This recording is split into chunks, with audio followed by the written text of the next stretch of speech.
How do? Welcome to Liquid Football. Today I'm joined by Yorkie Man.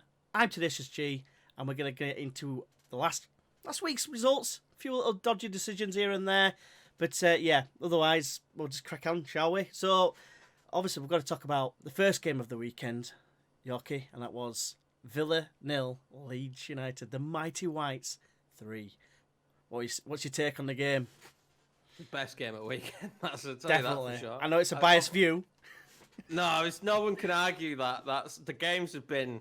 We had that brief patch, didn't we? We had that really good patch where all the football was fantastic. Yeah. It's ended. It's over, guys. No more exciting football. There's no more big score lines, great results, because God, it's been an interesting weekend of football. It's been pretty dull. It was a great game, wasn't it? And yeah, there seems to have been built this hatred now between Leeds and Villa. Thank you, Gabby. Yeah. And I really do think it stems from Ogbonlahor, because I don't remember there being much of a rivalry beforehand. But for the first time, I was like, I really want to beat Villa, just because of what he'd said. We don't know what he said. He basically said Leeds were a myth, and that the pundits need to get out of Bielsa's a myth, and the pundits need to get out of he said Leeds United are a myth, and the pundits need to get out of Bielsa's ass. Right. And he said that a couple of days before we played Aston Villa. I mean, team talk just straight away done for Leeds. I needed team talk just read that. Although Bielsa's not that kind of manager, the players. The players might have known about the tweet, but Bielsa wouldn't have bothered. They wouldn't have batted an eyelid. It was always the same game plan. Although it changed a little bit with Strike coming off Shackleton in the first half. I felt like the first half was a very even game. They had some great opportunities. I think there's no argument about that. I don't think as a Leeds fan we battered them in the first half. I don't think that whatsoever. But roll on the second half and roll on Patrick Bamford, who everyone hates. Bamford. Well, there we go, hat-trick Bamford. Everybody seems to have a stick up their ass about Patrick. For some strange reason, as a Leeds fan, I've always liked him. I've defended him as much as possible. People always seem to find a reason to say he's not a good striker, he's rubbish. Well, you don't score those kind of goals because they weren't tap-ins. No. They weren't, especially the last two, were absolutely sublime. The one in the box where he's got 3 players around him and he kills it in the top corner. 4 players. 4 players around him, so he kills it into the top corner. I was just sat there like... amazed, yeah. Like that. Wow. So... but we did. The second half, we dominated. It was clear to see. We absolutely... some great play from Patrick, but we dominated. It was... the second half felt a lot like the Leeds were used to, and I felt like Villa was starting to get a little bit disheartened, I think, especially at the back, because they've been so strong at the back. And it's just a lesson to you. This is the biggest lesson you can learn from this. It's just because you start well doesn't mean you're going to be in the top 4 or you're going to be a supreme power this season or you're way above what any other team in the league is. You've got to remember where you came from. You nearly got relegated the season before. And the problem with some of the fandom these days is this delusional fairy tale. I like to think I'm quite a grounded Leeds fan. I knew we'd come up and try and play good football and do well. I didn't think we'd get relegated. I spoke that on my belief of how we played in the Championship. If I'm Aston Villa, I'm just enjoying the ride. I'm not spouting that we're going to win the league and we're going to go unbeaten and how great we are this season. You've had a fantastic start, but I think they got brought back down to earth. And it felt like that the way they played, defensively very poor in the second half. I felt like, especially down the wings, Matty Cash, I felt had a nightmare in the entire game. I thought he really struggled down that left-hand side for us. I thought Matty Cash had a few issues down there, and it was a great result, but there's no doubt Villa are going to be far better this year. There were a few moments when Grealish went through where I think he should have taken the shot. Yeah, he should have laid it off for Watkins. The shot and ended up going, and a few moments for Watkins, and the team seemed to play well. I just felt like the second half we frustrated them. They weren't breaking us down like they expected to, and I think it frustrated them, and they came and attacked a little bit more, which we always knew would play into our hands. When it's the teams that are going to sit back on us, like Wolves did, that will be a problem. I felt like Villa attacking us a little bit, made the game a little bit more open for us, and I think we're always going to be a problem. Some good performances out there as well. A lot of people seem to be questioning players as much as possible, but I'm just going to enjoy this ride for as long as I can. It was 16 years before we were back in the Prem. I haven't really seen us in the Prem. Definitely not as a man, anyway. Well, kind of a man, but I'm enjoying it, and I just think I'd be happy with mid-table, but I think we will win quite a lot of games this season. I think the way we play and the way some of the teams seem set up this year, I think we'll win our fair share of games. I have to agree in that regard. I mean, you touched on like Villa fans getting carried away and saying about going to win the league and stuff, but there was a Leeds fan that said it as well. This is a minority of fans in general. When I say that, I'm talking about fandom in general that get delusional in football. And a lot of it is usually on Twitter out of anger, like, we're going to smash you, and it's just, a lot of people don't seem to have a realistic approach. And I think it felt nice for us, you know, especially in streams, having people say they felt Villa was going to win because of how well they're doing. It felt nice to be more vindicated that I felt like that we, on the day, was definitely a far better side. I mean, yeah, we created 27 chances, for God's sake. I mean, they created 11. Some of them were very good chances, don't get me wrong. But, you know, when you're conceding 27 chances, you're always going to find it hard to keep a clean sheet. I'm surprised that we did, because we don't keep many. Albeit it was second nice, of the season, wasn't it? Yeah, I think we got one great save, though. Yeah. There Great were one from that Konza, wasn't it? Konza. Which, who shouldn't naughty have bastards! I saw it. Just think he was running behind Bamford when Bamford missed a chance at end at first half, and then as he went down to the floor, I thought, I've got a chance of pretending to fall on him in such a way where I injure him. And he planted his knee on his calf, I think it was. Naughty bastard. I saw it. Definitely seemed like he needed him. There was a moment, and I don't know, maybe I'm a bit biased, but there was a moment where Tyrone Mings picked Bamford up by his shirt. Yeah. He accused him of feigning injury or something. Which is fine, you know.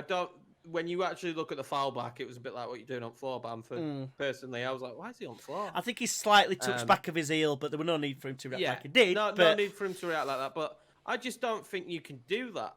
I don't see why Tyrone Mings can, because it was petulant. It was petulant. It wasn't that far away from being aggressive, and there was just no need for Mings. Just leave him on the floor. Yeah, you know, but it's all right. Like... He punished him in other ways. He scored 3 goals. Well, yeah, true. I just feel like that kind of stuff, you would imagine he'd get at least a talk, because it was blatant. He didn't do it as if like so the referee didn't see it. It was quite blatant. I just felt like maybe the ref should have talked to him. But I'm nitpicking at minor stuff. It was a great performance, but again, I got no doubts that Villa will probably do better this season. I thought what was interesting was they weren't great offensively. We predicted they were going to finish down here at bottom. It's probably changing his opinion now, I guess. Yeah.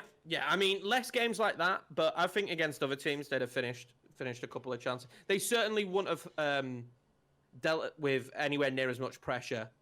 I think when they play against other teams, and you know, it's a blip in the road, but we're in a season where blips in the road seem to be happening for every single team. So if you're a Villa fan, I think you can't be disheartened. The start they've had, you would have bit your arm off to have that. I think 100%. As a Villa fan at the start of the season, and I tip them to have a good year. I do tip them to have a really good year, and I think a lot of it's going to rely on how much they can get out of players like Bertrand Traore and Grealish and Ollie Watkins, how fit they can keep their team. But I thought their defence was very good.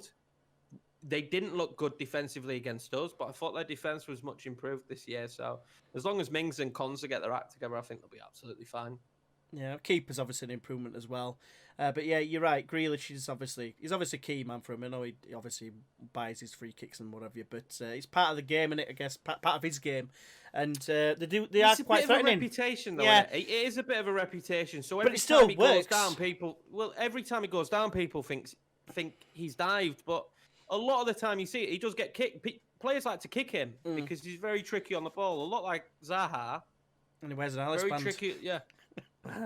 very tricky on the ball, and players do like to kick him. So I think his reputation of a few times where he has definitely dived. I think there's montages, but I think a few times where he's done that is a situation that probably now leads into him getting that reputation every time he goes down. Because obviously, just before. Well, the last couple of games we had England, didn't we? And they didn't get picked apart from obviously the Wales game.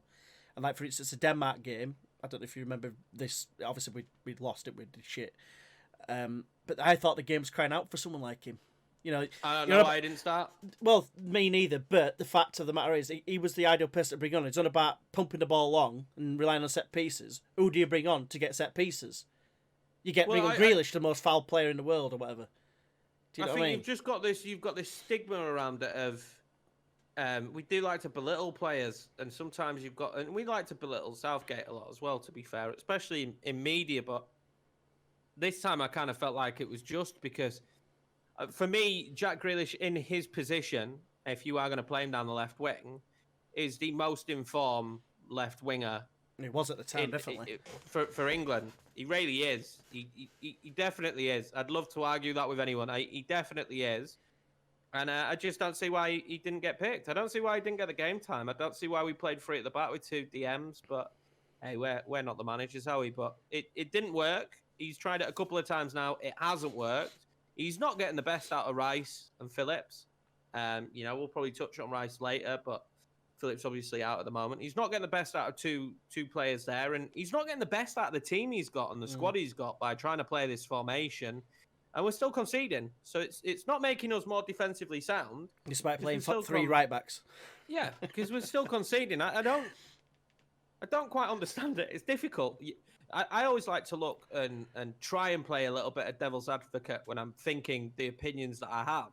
And with England, I've always tried to do that because it's really easy to let your passion get in the way of it, or your support for your player in your team, who plays for you.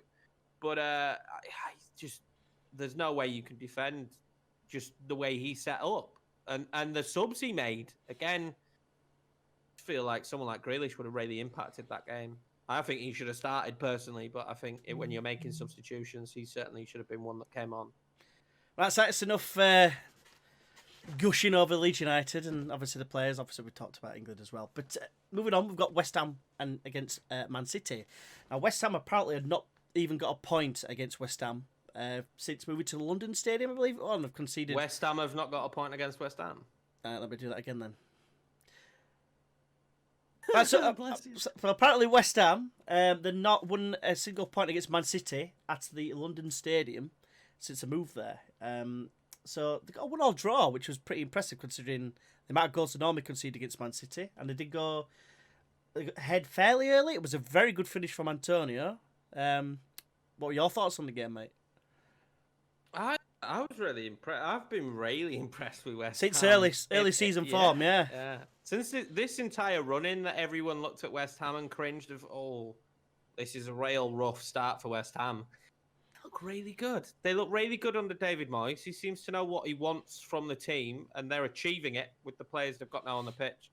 Antonio could be injured, though, yes, so I was going to touch on that. That is definitely a big negative for them. I think they played Liverpool next on the end. This is the end tail now, that rough run. It was a really interesting game. I mentioned before, I said I think this is going to be a completely different season to normal seasons where we see the top teams in the league probably lose or drop more points than we would normally see. And this game just kind of is the epitome of that again. I mean, if we touch on West Ham, I thought Antonio, while he was on the pitch, I think if he'd have been on the pitch for the entire game, it could have been a different result. I thought it was fantastic. And I also think, this didn't really get touched on much. I thought it was a penalty. I genuinely thought it was a penalty. I felt like Garcia, although the commentators at the time, I was impressed with the pundits on BT Sport at half-time said it should have been a penalty. I felt like Garcia got none of the ball and took all of the man. He dived in front of him and he didn't take any of the football. The football was already moving and took out Antonio. Personally, that's how I saw it. Garcia, who's not known for his fantastic defending. That's just how I viewed it. And I felt like it should have been a penalty for West Ham. I don't know. We're seeing probably the worst decisions we've ever seen this year. And that kind of fits into it for me. I just didn't. We're going to talk about probably a few penalty decisions that maybe should have happened, and this was one of them. I just felt like he took him out, and a lot was made of maybe a handball by Souček, but I've watched it back a few times. They watched it back a few times. I don't think it touched his hand at all, and I think that's probably why it wasn't given. It doesn't look like it touches his hand when you slow it down and you watch it back. It's more his side, so I think that was absolutely fine. And what a finish! What a finish! Beautiful, wasn't it? He's having a good. probably the biggest key, him and Declan Rice, to what David Moyes are trying to achieve. Because That's Rice why you're has kind of got, worried, innit, about Antonio if he's not fit. he's got really good passing. I didn't know how good of a passer of the football Rice was. I knew he had pretty decent defensive capabilities, but some of his pass work is fantastic. And him and Antonio just seem to be in tune on getting that ball in behind and letting Antonio free. You run, Antonio. You run with it, mate, because you're going to be powerful. A little bit like Adama Traore to a degree, but I think he's definitely got more skill. You're going to be powerful. You're going to cause problems in the box as well. And he's always... What I love about him is he's always readily available to make the run, to be in the box, to get on the ball, to do something. And I'm really impressed with West Ham. It's easier to talk about how well I thought West Ham did coming up against Man City and how well they defended than it is to talk about, positives for Man City. Well, yeah, I mean, obviously one positive was Foden coming on. Obviously came on and made instant impacts, but like you say, West Ham were just formidable in defence, really. Restrict them to like a couple of long shots here and there, like a lot of teams tend to do against the better teams. But I thought West Ham every now and again looked dangerous on counter attack, like you said, until maybe less so until they brought on Yarmolenko. Yeah, probably which is the where worst game of football. But that's what I mean. That's where the worry starts, isn't it? Because Antonio comes off, who is like, it's like in a way for me, reminds me a little bit from West Ham what Vardy is like for Leicester. No, I can see that. You know what I mean? But hitting him on the break, he's going to usually make something happen. I don't quite get the Yarmolenko switch. Right winger coming on for him, and he had an awful game. He had probably one of the worst. I think he might have got just under 45 minutes. Only one of the worst halves of football you'll see this season from one individual player. The amount of times he gave it away or made a bad pass, or I don't think there was much good you could say about Yarmolenko. But is that because of the press of Man City, maybe though? And he's probably no. He had a bad day. He had definitely had it, because you can make the odd mistake, but he didn't do anything good, and he saw quite a bit of the football offensively for West Ham in that second half. And I felt like it was just, Man City been worked out. The teams know how to play against Man City. Three games without a win. It does feel that way, and you worry because of Aguero going off again, and his lack of form and where the goals are going to come from. Because again, we saw Sterling do what Sterling can do, and that's miss key chances. He should have buried them for me. A player of his quality, you've got to bury these kind of chances, and he didn't. And that kind of reminds me of Sterling of old. He's become very good over, I would say, the last 2 years, getting a lot of goals. But I think now the pressure's on him to get the goals. It's not happening. He's like main man, isn't he? He's like essentially leading the line, isn't he? Yeah. And I think they're struggling. I'd like to see more of Bernardo Silva. I know Pep's got a bit of an add-on for Mahrez, which is fine. I think Mahrez is a pretty decent player, but I'd like to see a bit more of Bernardo Silva. I think he can make stuff happen, but it's crazy when you think about the names we can talk about, right? When you think about the names you could talk about when it comes to Man City, I don't understand. I don't understand why they're performing so badly, and it seems to be a case of teams just shutting them down now. That's I mean, they even brought on De Bruyne late on, and it didn't really make that much of a difference. Really, just restricting him. He's not the player. Ball. Yeah, he's not the player he was, is he, at the minute? No, but is it like again? Is it just because everyone is just clamming up? I mean, even against us though, we didn't clam up, and he struggled against us, didn't he? So maybe I know he's 29. His peak is in his prime, isn't he? He shouldn't be declining, but are we looking at the start of a decline? Maybe, I don't know. Is that too soon to say? Injuries can do that, and I think there's a lot of pressure on De Bruyne. I think he needs to be utilised maybe in a different role now. There's one thing we know is he's an absolutely beautiful passer of the football. Yeah. So maybe he should start using him a bit deeper. He should be fairly physical as well. He's quite a big lad, and you expect him to come on and do something special, don't you, really? And I just aren't seeing it. And last season we did, apart from when he was injured, but I just aren't seeing it right now. I'm not seeing the Kevin De Bruyne you're expecting, and I think we're actually seeing Man City in a stage where they need a really big rebuild. They need a big rebuild. They need a new defensive midfielder. I think they need another centre mid, and they definitely need another striker. And I think we need time to see Laporte and Diaz together and see how Ake can come into the team. So the defense definitely needs time. There's no doubt about that. Cancelo looked really good, so that's a great sign for him. And Ferran Torres could be a brilliant prospect in the future. Great player to bring in. But yeah, I think we're in a transition period for Man City now. I think we really do. I don't know how much more Pep can kind of get out of the team. I really don't know, because at this stage it's not working for him. The way they're playing, I can't see them doing much in the Champions League. Could this be the end of Pep? We talked about it, didn't we, before?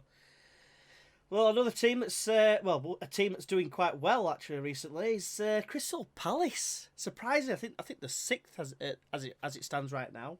They beat Fulham 2-1. Fulham, I think, got a late red card and obviously a late screen pie from Tom Kearney. How did you see the game? Obviously Zaha getting on the score sheet and assisting this time, I believe. I thought what was really surprising for me, I was really impressed with Fulham. Yeah. We come away seeing Crystal Palace win, and I think they'll take a lot of points this season. Roy Hodgson has them working well organised. I think last week they had one shot and scored. It came away with a draw in the end. But I think that's what kind of team we're seeing with Palace, and they're always going to be dangerous. Thought Batshuayi played well as well as Zaha as they play. But they look like they're improving. They're getting better. And, I think a lot of this will always depend on is Zaha going to be there or not in future seasons. But right now, they've got a pretty decent squad when you look at it, especially on paper. And I felt a bit sorry for Fulham. I did, because they played. Adama Lookman looked very good. This is one of those games that they lost, but I would look at it and think, if you can play like this against every team, you're going to get some points. You haven't yet. It hasn't been your day. It hasn't worked for you. But I definitely think Fulham could have scored more. I really do. And Kamara coming on and just... Do you know what? Yeah. The red card for me, right, was one of them that if it wasn't given, I don't think we'd be talking about it. No. I get why it was given. Completely do get why it was given. There's got to be an element of momentum though as well. And I think if it hadn't have been given, or it had been given a yellow, I don't think it'd be a talking point. No. I really don't think it would have been like, oh, he definitely should have been sent off for that. So I felt a little bit for Fulham, but Tom Kearney's goal was beautiful, wasn't it? Best goal of the day. Yeah, the day, because obviously the Leeds ones was the night before. Yeah, we played Friday, mate. Yeah. But yeah, well, to be fair, I think Fulham playing well. Is it because, I believe this stat is correct, Palace are bottom of the list for possession. I think they've averaged something like 31% possession all the time. So they do give teams the ball. Is that why it looked like they played well, or is it basically this performance kind of covering over the cracks, if you get me? It's not really. They improved a lot, didn't they, in transfer market? To be fair, right at the end, when you brought Lookman's quality and Loftus-Cheek as well. Yeah, and they brought in some defensive players as well. So, you could be right. It could be that situation of Palace give you a lot of the ball, but I thought they were a bit unlucky defensively. A couple of just poor marking, really, more than anything, let them down. I think if he can tighten them up defensively, and Mitrovic hasn't found form yet, so you can guarantee when he does find form, there'll be plenty of goals going in. And the brightness of Lookman, I do believe that Loftus-Cheek will be good for them as well. It was a positive. Yeah. Without any points, it was a positive performance. Frustration because of the red card, of course, but without getting any points, you didn't look outmatched at all. And we have seen teams look not very good against Palace, even though they've been given a lot of the ball. It's kind of what you do with it. And I always thought Fulham, when they were coming forward, looked threatening. It just didn't quite come off the Lookman shot, or just that one movement that you needed. As well, I think, if I remember right. Yeah, I think he did. I thought it was a positive from Fulham. I think if you're Scott Parker watching that. There's a lot of positives. You've got to take them, haven't you? You've got to take the positives. Well, they didn't get battered. Yeah, exactly. They definitely didn't get battered. I mean, if they had, put up a decent you'd be worried, wouldn't you, if they did? By Palace. Yeah, no disrespect to Palace, but you would. You'd definitely be starting to think this is going to be. You're in. I still think they're in trouble, but you're in trouble and you don't have a hope. And I've seen a few people liken it to Norwich. I think Fulham have done way better business than what Norwich did. Way, way, way better business than Norwich. Lookman and Loftus-Cheek 1 million times better business than what Norwich did. So I think Fulham will definitely have a better chance of staying up than Norwich did. It's just kind of how this season's going to go. No one really knows. Because at the minute, there's a lot of inconsistent form. And even the teams now that we've seen that were in form, Villa and Everton, have both just lost. And badly. Yeah. So it's... No one has a clue. No one has a clue. So Fulham. It seems like anyone can beat anyone at the minute, doesn't it? It really does have that feel at the moment. It's great because you can't predict although the games were a bit duller this time around, but you can't judge it. You have no idea what's going to happen. Yeah. So, I guess we'll move on to Man United against Chelsea. An epic tie that everyone looks forward to, and it provides us with the most scintillating, most boring football I've ever seen. They always have boring games. But it's always build up, and everyone's like, "Oh yes, this is gonna be awesome." The big teams when they play each other, the games are always rubbish. Honestly, they're always rubbish. I can't remember the last decent game between Liverpool and Man City have had some tasty ones. To be fair, yeah, all right. With that, all right, the older ones like Man United, Chelsea, Arsenal. I can't remember those a Man playing United each Chelsea other. game that's decent. Yeah, me neither. It's just a gone fest every time. Like all the best players in the world, and they're all just crap. And it's live. It was yeah, exactly. It was that. What can you take from the game? Chelsea should have had a penalty, and it was rubbish. That's all I can take from the game. When I watched it live, and then I rewatched our match of the day to take notes for this, and the only note I've got is Harry Maguire should be done for assault. Yeah, you cannot try and strangle someone while taking a corner. And that is basically it. And anyone that argues against that being a foul, do you know what I mean? That he was manhandled. It's like this one, got him in headlock, about to nugget him. That was like on his neck, like that. I don't know. I don't know how it wasn't given. VAR. Did VAR look at it? Can't remember if they did now. But they should have done. They need to put the glasses on next time they look at it. Because, But anyone who saw it, I think even. Did Ollie mention something about? I can't remember, but it was a foul. Yeah. It was without a doubt a penalty. One of the clearer penalties this season, and it wasn't given. And that's basically the takeaway. It was two sides. They were scared to lose. They didn't want to concede. Yeah. And I'll talk because I don't have much faith in Ollie. He's got the weirdest style of management in the world. They're crap. He's under threat. He's going to lose his job. They win a couple of games. You can't write, can you? Honestly, they beat Newcastle, didn't they? They played well, didn't they? I don't know what he's doing. He's sacrificing sheep in his backyard or something. Because Man United out of absolutely nowhere, played brilliantly against PSG. Absolutely fantastically against PSG. Everyone, I said, I'm going to get murdered in that group.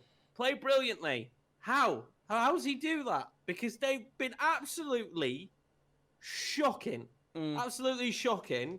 PSG come about. It looks like he's going to lose his job. Boom, goals. Win. And you're like, huh? What's happening here? And I just felt like they were going to do the same again against Chelsea, but it's two sides that didn't want to concede.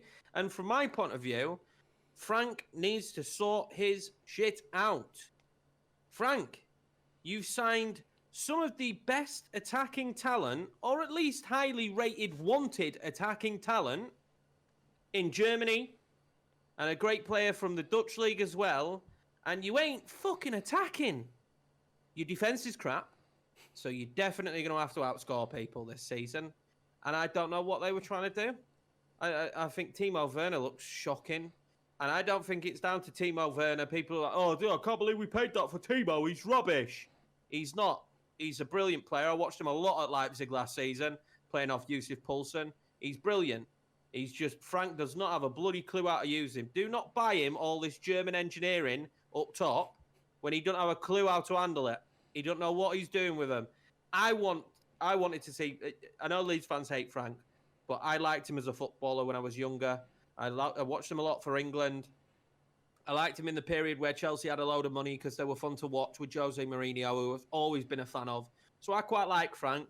I want to see both him and Gerrard do well in their careers, but he needs to sort something out because they're awful to watch. I thought they bought all these players and they were fairly decent to watch last year, and this year they are awful to watch.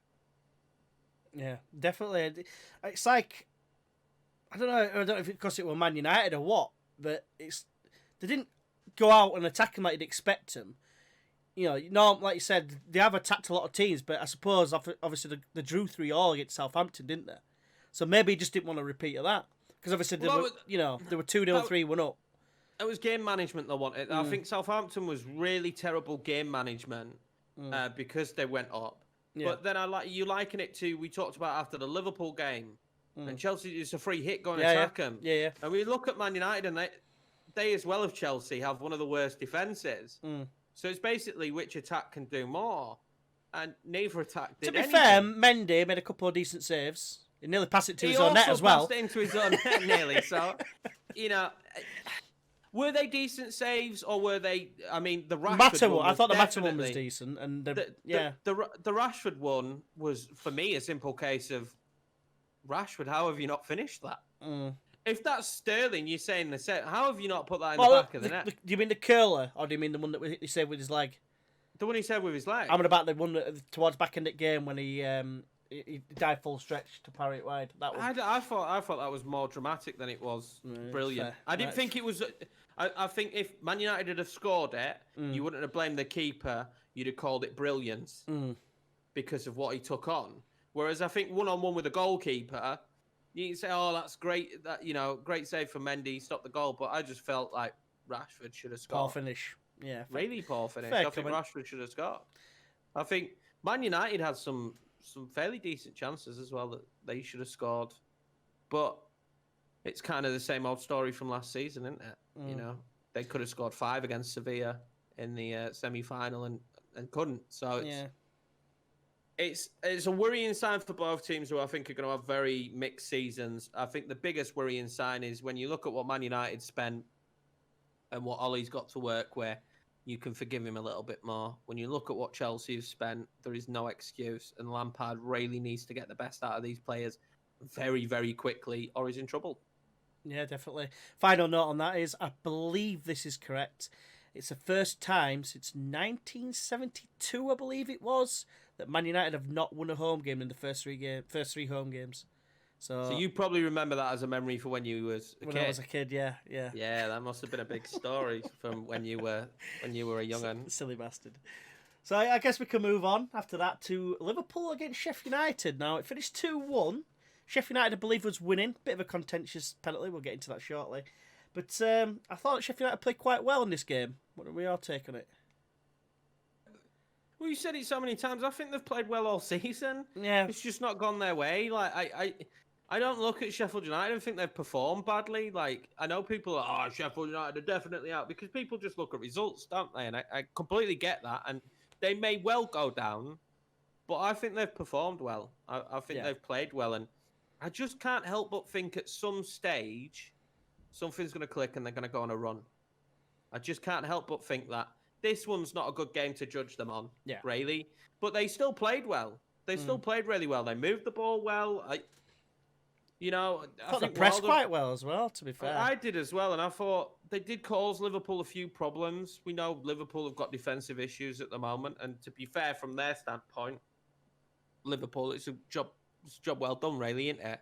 You went a goal down, and you came back, and they did create quite a few good opportunities. I thought Trent played really well. Some of his balls in behind were fantastic, and it may be the Salah show a few seasons ago, but I think Liverpool would be absolutely fucked without Mane. I genuinely think he pulls the strings going forward at the moment, and I think they look a shadow of themselves. But Jota getting a goal, though. Good header as well. Good header when they needed a goal. So, surprisingly, again, though, Sheffield United, I thought going a goal up would have defended really stoutly, and they didn't. It was a shame. Yeah, it's a bit surprising. Like I said, it's usually really hard to break down, but again, they've still got that long term injury, haven't they, in centre O'Connell, defence. isn't there? Yeah, and he was like one of the three mainstays last season. So I still think they've got issues there in just. I don't know if it's a case of knowing the job or whatever, because I think Jack Robinson played it. Obviously, he came through their academy, Liverpool's academy. So you're thinking, is it going to be like former player syndrome? You know, a bit like Ryan Brewster as well, I guess. But yeah, they just don't quite seem as defensively solid as what they were last season at all. And while they're not scoring the goals still, because I know obviously they got a goal, but it was a penalty, which for me was outside the area. It should have been a free kick at best. But you know, you can't just rely on penalties and whatever else. Like you can't be relying on 1-0s, it seems, this season anyway, because like just conceding. They're kind of like the Kings of the 1-0. But yeah, it's weird, isn't it? Because I remember them taking points from teams like Tottenham and quite a few of the bigger teams last season. And I don't know. The penalty for me all depends on what the rule is. It all depends on what the rule is, and I'm not very clear on what it is. So for me, I felt it was a foul. I don't think the rule of he got the ball works anymore. He still took the man. So for me, it was a foul. And they're saying it was on the line, so it's a penalty. So, you know, people have argued. You mentioned earlier, didn't you, that it was towards the other end of the line? Yeah, yeah. But it's the same with the ball. If it's on the line, it's not a goal. It doesn't matter if it's more over in the goal. Well, that's what I'm meaning. If it's on the line, it's not a goal. So if the ball goes beyond the line. So if the foot goes beyond the line, that's what I thought it would be. But I think the idea is if any part of your foot is on the line, you're on the line. If it's on the line, it's not beyond it. No, but what they're saying the ruling is if it's on the line, it's a penalty. Right. I don't know what the rule is. So I'm just going off what was said. Right. They said if it's on the line, it's a penalty. And it was on the line. Oh, yeah, it was on the line, but it's just... Apparently that's why it's a penalty. A lot of us probably don't know that rule because this doesn't usually happen. If we're being honest, I can't remember another time really where there's a tackle bang on the line, where his foot is on the line when he's tackled. I personally, when I first saw it, was like, it's not going to be a penalty. It's going to be a free kick. Yeah. And then when they gave the penalty and it said, you know, his foot was on the line, so that means it's a penalty. I was like, I didn't even know that was a rule. But for me, it wasn't as, you know, contentious because I thought it was a foul. So whether it was in the box or out the box, I still thought it was going to be a foul either way. Yeah, I mean, that's how I saw it as well, to be fair. I just thought... I thought it was very harsh on Liverpool initially, but like you say, if that's the rule, then it's correct. But I still disagree with it personally. But that's just me. But I suppose we can move on to it was the early game on Sunday, which was Southampton against Everton. Everton's, you know, shock of the weekend, really. I think. I thought it was always going to be a dangerous game though. Ings. Scoring goals for fun, Southampton have started well, and Southampton are a very good side, and they can score goals, and they're gonna cause you defense problems. But I just thought Everton probably believed into the hype and my own hype around them as well. I just thought they'd perform a lot better. I was really less frustrated on them going forward. It was basically like no Richarlison, no party, because it will be apparently they might also have been playing with 10 men is what I read. You know? No, I think that's not fair on a Welby. I think a lot of the players in that team didn't play well. I don't think... they didn't play well, but apparently he was useless. He didn't do the same things as what Richarlison did. No, of course he didn't. And I think we always forget that he hasn't played much football. So expecting him to come in to a game that's going to be high paced because Southampton play a gegenpress, and just expect him to do what Richarlison does, it's not going to happen. I felt like he still got down the line quite a bit. He still caused a few problems. Some of the balls into Calvert-Lewin weren't fantastic. Some of the midfield play for once wasn't great. It didn't seem to tick as well for James. But the biggest problem for me was the final third. They couldn't do it in the final third. They didn't do anything in the final third. It was quite surprising. So poor, wasn't it? That's where I thought they caused problems. I think they didn't particularly play horrendously. They just didn't do anything going forward, really. They did absolutely nothing going forward. I was really shocked because with the way Calvert-Lewin had started as well, I felt like his touch was a little bit off. But I mean, credit to Southampton for playing so well. They were impressive, and they've been impressive since Hassan Huttel's gone there. The Ward-Prowse goal was very good. Very good, yeah. For me, it was Southampton's movement that really confused that back line. I think Everton's back line really struggled between trying to play offside and it being onside. Sorry, Son's just scored for Tottenham. Brilliant goal from the corner, but I think that's that's a great goal. That's what they've struggled with for me. Was it felt like players were just being able to drift in behind that back line really easy against Everton. And obviously they're missing Seamus Coleman as well, and they've been playing Gordon, is it? I can't remember his name, that went from Norwich. Forgot his name. It's a centre-back by trade, that's why I'm thinking it's Gordon. Ben Gordon. Sorry? Goldson.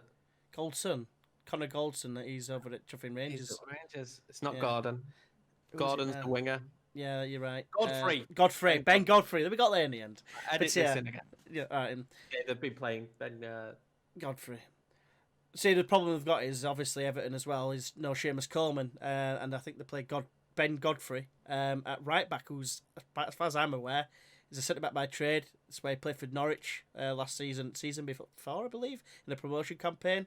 So they're always going to, when you've got a few injuries, it's how you can adapt with the other players. I mean, look at Leeds as a prime example. We had no Calvin Phillips, we had Strike, that didn't work out, and he changed it, put Click into DM, and then we've got obviously a few different options there. And we seem to manage okay. We had Alien at centre back as well, by the way, and we manage it. It's how Ancelotti can do something similar, which, to be fair, you'd think he might be able to get the right players to do the right thing, sort of thing, because obviously a manager of his calibre.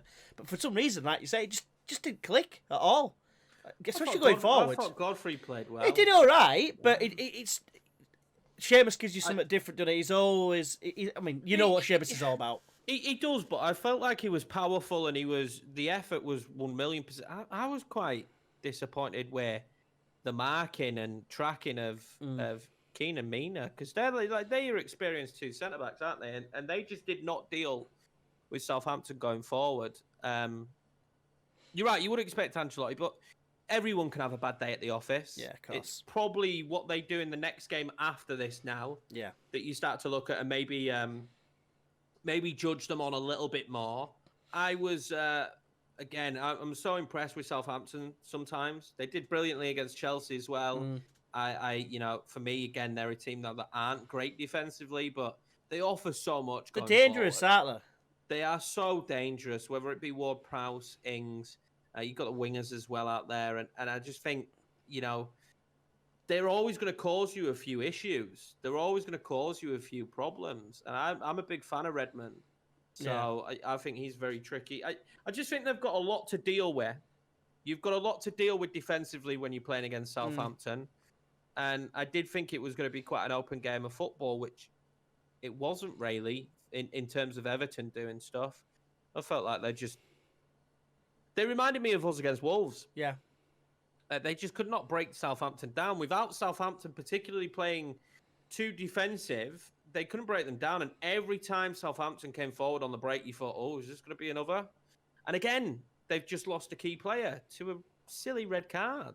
Yeah, really silly red card. And you've lost for a straight red. I think it definitely was a red card. Yeah, I've seen some arguments saying it was accidental and it's not exactly, he's not stamped or anything. It's just, people collide, don't they? Like when someone runs in front of them. I think the problem is the studs up. Yeah, well, I think that's the only problem behind it is the studs up. I think it's one of them again. If it weren't given as a red, you wouldn't be talking about it. But he can't really argue that it was a red because I think he did. He did, but playing his eyes around and stuff. When you watch it back, there wasn't really any need for him to have his studs up. It's like he stepped on his ankle and it slid for a couple of meters, isn't it? It was a situation where he didn't need to engage at all. Yeah. So it just seemed a bit. That's why I think people were saying that's why it were an accident, because it literally was like he was just running and he just caught it. Like I say, his foot's gone over the top of his ankle. It does kind of look like it could be seen as intentional, but stays on his ankle for a bit. That's sort of it. That's the problem. It's that's the part where it slides for a good couple of meters, doesn't it? And you're like, I see why it was given a red. Yeah. I get that there might be an argument against it, but I completely see why it was given a red and another straight red.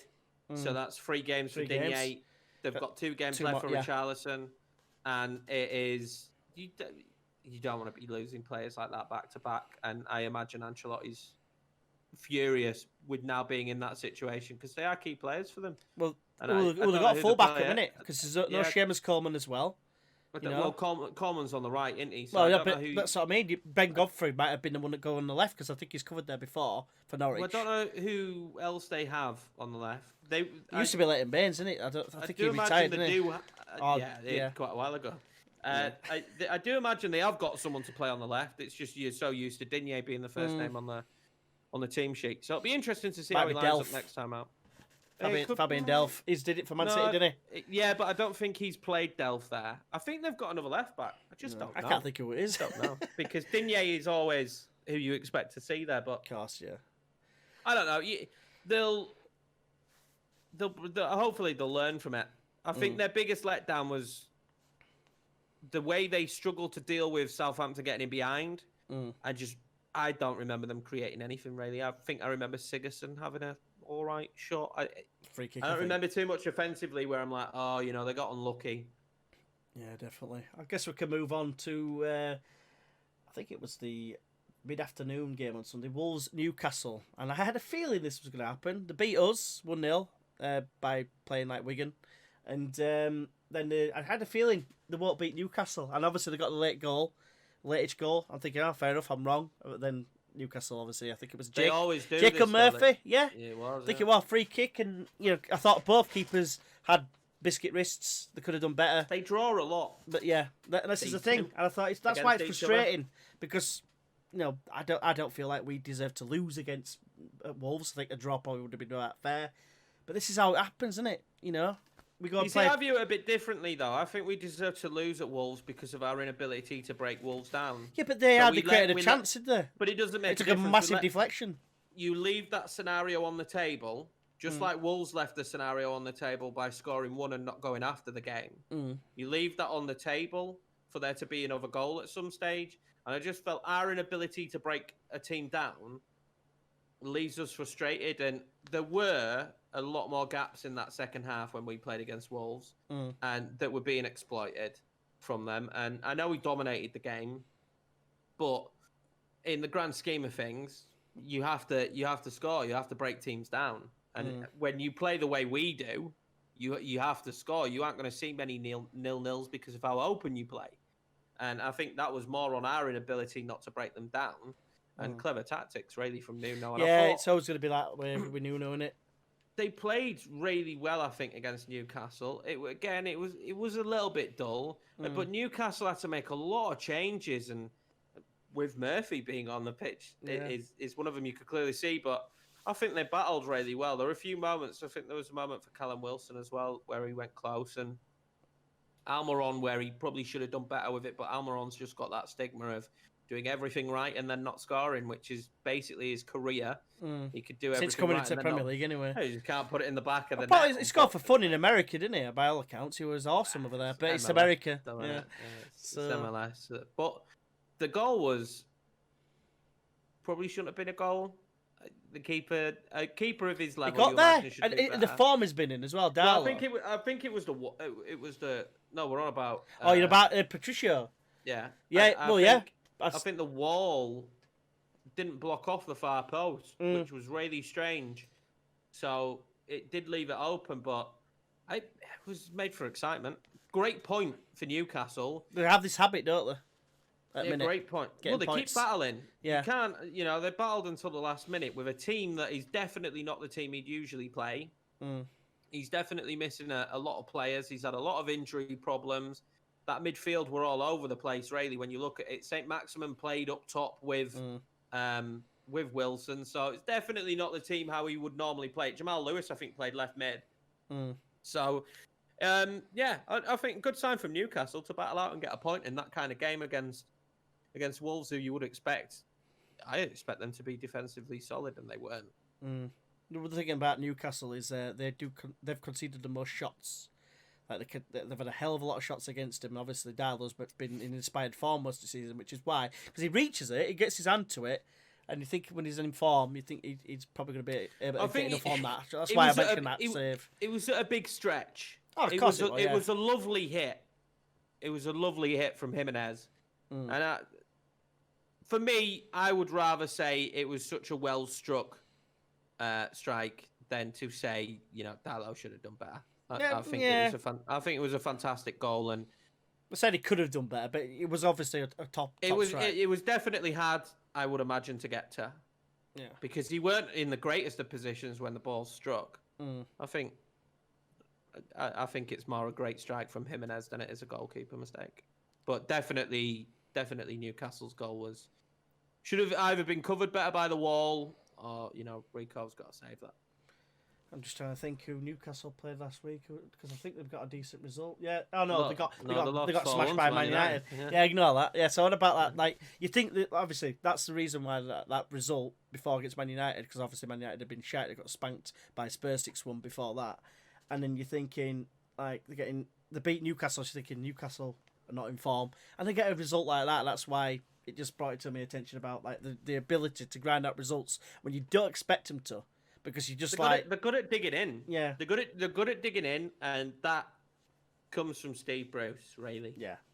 They're very good at digging in, and they've got more quality, I think, this year to probably pick up more goals. I think that will be the difference this year. You got to keep St. Maximin fit, but they've got more quality this year to pick up more goals, which I would imagine will lead to more points on the board for Newcastle by the end of the season. Yeah, I'm not a Steve Bruce hater. I have this weird thing with Newcastle where I think sometimes you need to enjoy what you've got and not worry about what you've not got. And I find that Newcastle as a club just really polarizes that of we should be doing this, we should be doing that, we should be doing this, we should be doing that, we should have this, we should have that, and not just really enjoying what they had. They had some great years with Rafa. And I think they were harsh when Bruce got hired. And it makes it worse because he's a Newcastle boy. Okay, he managed the enemy, whatever. It's football these days, it happens. But I just felt like they were a bit harsh towards him. And I think he's done a brilliant job. And if he does well with them again this season, I think, we need to stop complaining and look at what he's actually achieving.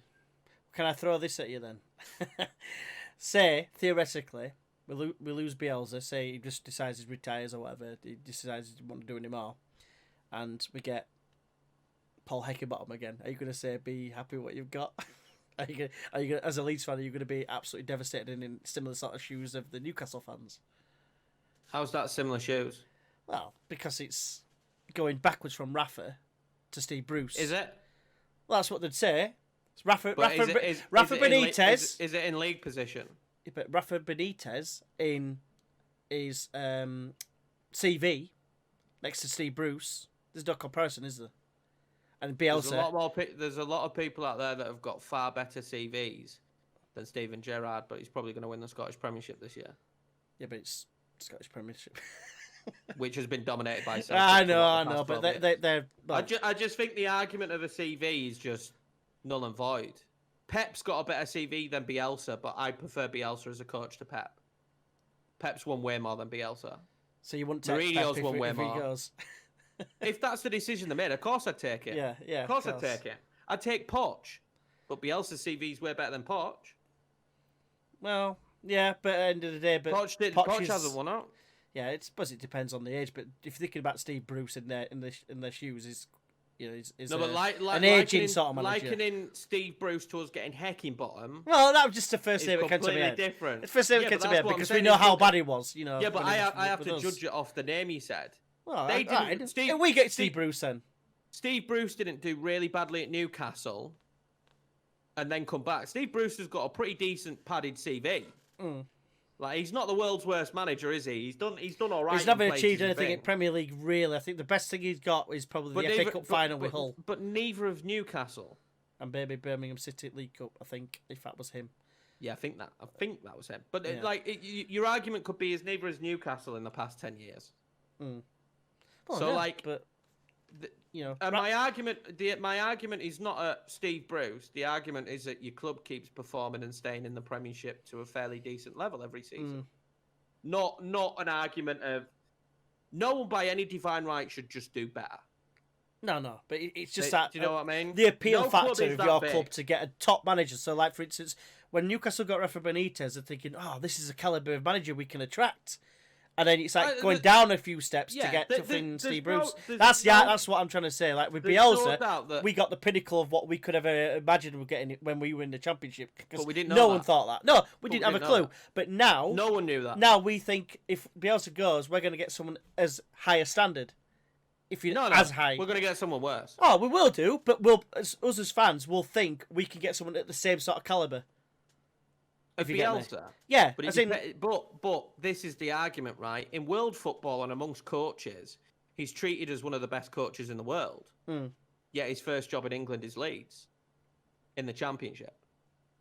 One of the best coaches in the world's first job in England isn't in the Championship. But he's still doing everything. Can you imagine Pep Guardiola coming over and his first job being a Championship team? Well, no.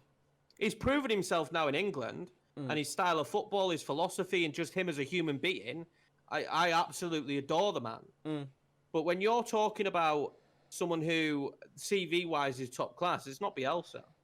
No. But I'm just saying, philosophy in terms of reputation, that's what I mean. Reputation-wise, you've gone from Newcastle have gone from a Champions League winner, right? I agree with that. To Steve Bruce, FA Cup finalist. I agree with that, but right, and that's a great argument, saying you've gone from Rafa to Steve Bruce, but that's not Steve Bruce's fault. No, I'm not saying it's his fault. So when Newcastle fans are complaining to the board about getting a downgrade on the manager, that's where it's probably coming from. They're saying they're going to boycott games. We're not going to support Bruce whatsoever, and that's not fair to Bruce. No, I agree with that. Hometown club manager, you don't know what's going to happen yet. Give the man a chance. You don't know what's going to happen. Oh, I'd always give the manager a chance. We had no clue when Bielsa came in what the hell was going to happen until that season just started going.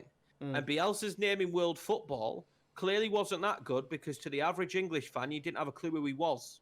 And if you did, you didn't know much about him. He weren't like a Pep or a Jose or someone like that coming into the league. We only really knew about him, didn't we, because of Football Manager and he was so highly rated on there. But that's why we knew that. Well, that's how we know about him. Because Pep talked about him. Obviously, Pep talked about him. Poch talked about him.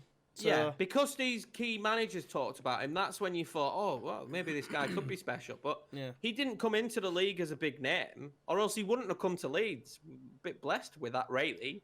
He'd have got a much bigger job. But this is the thing, I remember Victor Orta, I think it was, or Angus Kinnear, they were basically saying that they were looking at three possible options. I can't remember who the third one was. I think I don't think it was Ranieri, but I think Conte was one of them. I know Conte was one. And then, but we were never. And that's what I mean. But Conte and Bielsa, like they kind of held them in the same regard, if you get me. I mean, like you said, we wouldn't have got Conte. They just won league with Chelsea, did not a couple of years before. Yeah. Or whatever. So that I thought was probably a pipe dream. But for us to get Bielsa. But I hope that's where I'm coming from in regards to the Newcastle fans probably not liking the fact that Bruce came in. Probably not more aimed at. I know you said some of the things aimed at Bruce, but it's probably more aimed at the fact of they've gone from here to there in terms of manager, in terms of the reputation and just, the winner factor, if you like. Because he's won the Champions League. I can kind of understand that. For me, I just feel a little bit sorry for Bruce because it's not wrong. It's a club. He's probably always wanted to manage. And as a manager, when you get gifted jobs, especially when you're and it's hard for an English manager as well. But when you're a manager and you get gifted jobs, it's hard not to take them, especially Sunderland, where they were at the time, to not take that job. And I imagine this would have been a lovely homecoming for him, and it just was made so it's not.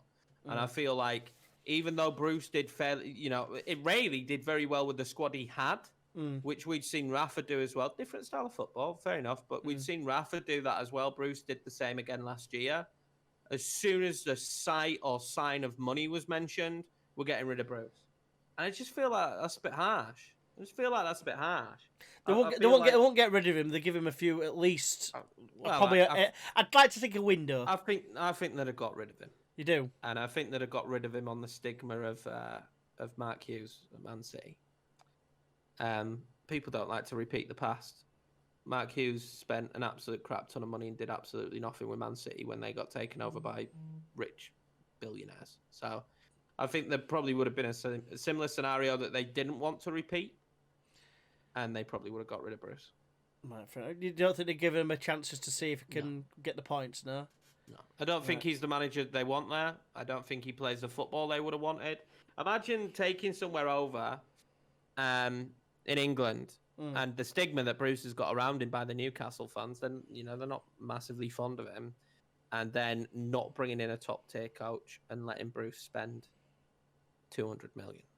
It's just not going to happen, and it's a shame. And I'm glad it didn't happen to a degree, because then Bruce gets another crack at the whip. But I get it. As any fan, if you've got the opportunity to have a massive takeover, you're going to take it, aren't you? Yeah, give me it all day long, because not everyone has the best of owners, and we see it year in, year out that not everyone has the greatest of owners. We've experienced it as Leeds fans, and I couldn't be happier with the owners we've got now. I do nothing but applaud them, because they didn't have to take it to the depths that they did to try and make sure that we were a Premier League side again, and then to spend while we're in the Premiership, given the climate, just shows even more their belief that Leeds can be a team that's a Premiership side. So I completely get that, but I think sometimes it's a bit unfair on the manager that's actually there at the time for you just to be focused on what life should be like without them. Yeah. Right. Well, we'll move on to the late night pay-per-view game. I believe it was anyway. The Arsenal versus Leicester game. How many pay-per-view games has there been now? I think there's been, I want to say there's been 4, maybe 5. I don't know. Is that just this weekend? I think there were definitely 3. I think 2. No, there were 3. There were 3. There was one tonight, which was we'll talk shortly. Brighton. Nah, there was 4, because BT and Sky had one on Saturday. BT had Southampton. I think BT had Southampton. Sorry, BT had Fulham and Palace. Fulham and Palace, I think. Yeah. What else was a pay-per-view? Sky had Leicester and Arsenal. Yeah, that's 2. Liverpool, Sheffield United was. Sky had and that. Then, you're right. It's 4. And then the one. And then Brighton, West Brom. So yeah, that's 4. That's 4 games, right? So if you shall we touch on this then? What's your view on pay-per-view then? If you wanted to watch those 4 games, that's 60 quid. Scandalous, isn't it? On top of your subscription already for Sky and BT, your subscription already for BT, if you have it, about 60 quid again. So 120 quid. In fact, it's more if you think about it. Just in one weekend, and then if you add in all the other weekends, it's an absolute joke. It's an absolute joke. 240 quid. Yeah, 240 quid. I'd rather they just didn't show the games. I'd rather they just didn't show the games. I think these TV companies, and I know people will pay for them because they want to watch their team. It'll be people that normally go to the games. It'll be them that's paying for it, because they'll be paying for it anyway to go to watch the games. Although some of them have got season tickets. Do you know how many fans are still paying for season tickets? Yeah, but that's what I'm saying. The ones who don't have season tickets, they'll pay. Because it's normally... Say for Leeds, it's like 30, 35 quid, innit? If you can watch Leeds play for 15 quid, and normally you'd only pay on the gate. On TV and not on a match day, you can't pay on the gate at Leeds anymore. I know you can, but I'm just... You haven't been able to pay on the gate at Leeds for about 2-3 seasons now. I know. Good luck getting our Premiership game when we're back. Good luck. You ain't gonna fucking get into one. But even so, even if you got them in advance, you still have to pay the 35 quid, wouldn't you? So this is your argument, right? No, I'm not. I'm not saying it's good. I'm saying I'm saying why people will pay. This is the argument, right? 35 quid to go to the game. Let's say, quote unquote, 35 quid to go to the game. Right? That's the argument over 15 quid. Not the argument that you're watching something on your telly at home with a Sky subscription already. Yeah. Besides that, going to the game, anyone who likens going to the game to getting to watch your team on TV for 15 quid is an idiot. There's nothing, it's nowhere near the same. It's not even close to being the same. But people that passionate about the team, they will pay. Why are they on TV? To make money for the TV. No, because we can't go to the games. Oh yeah. So they're on TV. Fans are struggling around the world. Yeah. Because of COVID, and the TV companies are trying to make as much money as possible off of people. Yeah, it's shocking. If you watch your team and you end up there being on pay-per-view for the entire month, that's way too much money. That's 60 quid for a fan that they don't have, and a fan that might also still be paying their season ticket to support the club as well. I just think it's a disgrace. I think it's a disgrace because I think when you add, so let's just say it's 30 quid that month, right? 2 games on pay-per-view, which is pretty realistic, say a month. And then you add in the price of Sky and BT. Yeah. Right. So you're looking at 100 quid at least. At least. And I bet if you added that up throughout the entire season, you could buy a season ticket.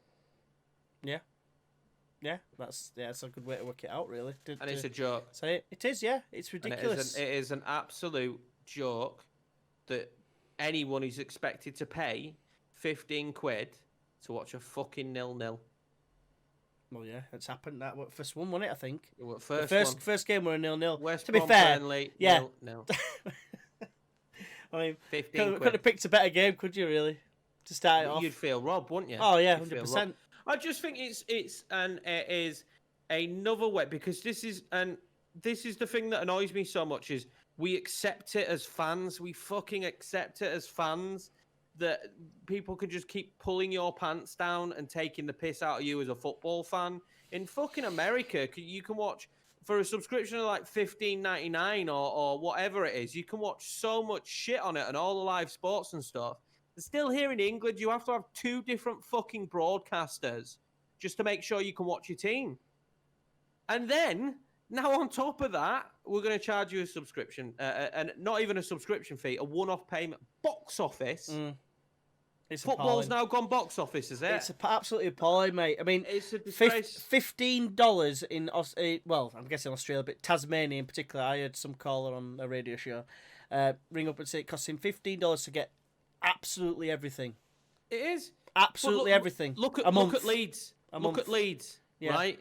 Look at Leeds. Because of the league, in England, they can't show all the games on LUTV. Yeah. Different in Ireland. Yeah. You can watch all the games. So why the fuck are we being screwed?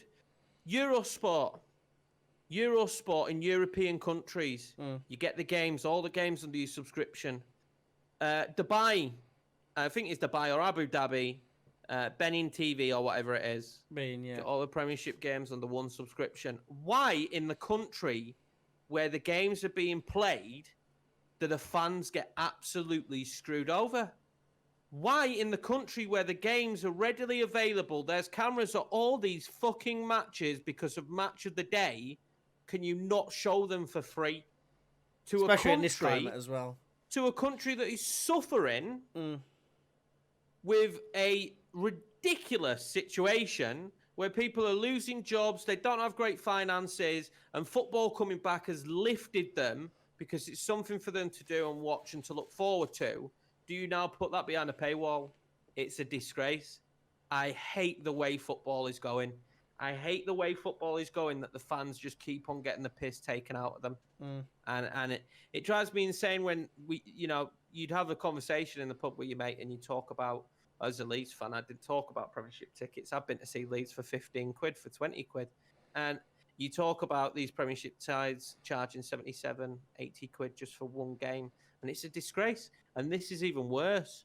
On live TV during a pandemic where you can't go to the games, at the start it seemed great that they were going to show every game live. And now they've just used it as marketing to line their pockets and grease those hands. And it's a fucking disgrace. It really is a disgrace. And it's shocking that football goes that way. They show less Championship football. They show less League One, League Two football for all those reasons, and then they charge you an absolute metric fuck ton. If you don't support a Premiership side, right, in reality, no point having Sky. No point having it. For the 4 or 5 games you might see your team on TV a season, no point having it. No point. Well, maybe no point Sky having the rights for it. The same as Scottish football. No point Sky having the rights for it because they don't do it a good service. And then this is one thing I will say about BT. Is German football, brilliant coverage on BT. You can watch the majority of all the games. Why do we have better service for a foreign league in England? Because it's more interesting on BT in the Premier League. It's the biggest league in the world, is what their argument would be. But it's just crap. It is taking the piss out of the it's fans. taking the piss, 100%. And it costs a fan a fortune. It costs someone who just likes football a fortune to watch games every weekend, and I think it's a joke. And I will not be paying for any pay-per-view game. No, same goes. But at the end of the day, right, you know, it's only going to carry on until fans are allowed back in stadiums. And the thing is, they won't get back in stadiums. People argue, they say, like, for instance, like they're showing things at London Palladium and stuff like that. They're even showing games in a cinema and stuff, which is enclosed spaces, which fucking mind boggles me. You can't go in a stadium. But you can't go in a stadium. But I think I personally think it's because they don't trust the fan. You think of like our reputation. Shut the pub, then.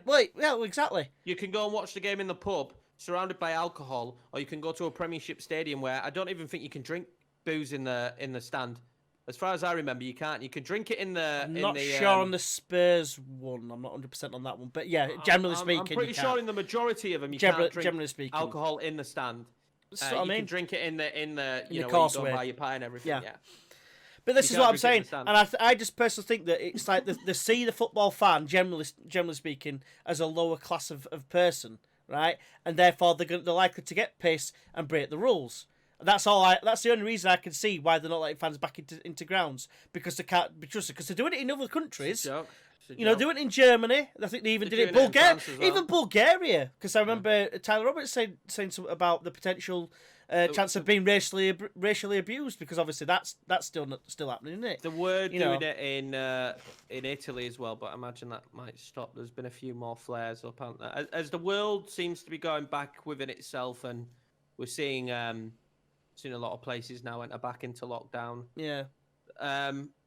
But this is what I mean. An idea of opening a pub over a stadium to me is just absolutely ridiculous. Yeah, it just makes no sense. But at the same time, I can see why they're not doing it, because I can see why.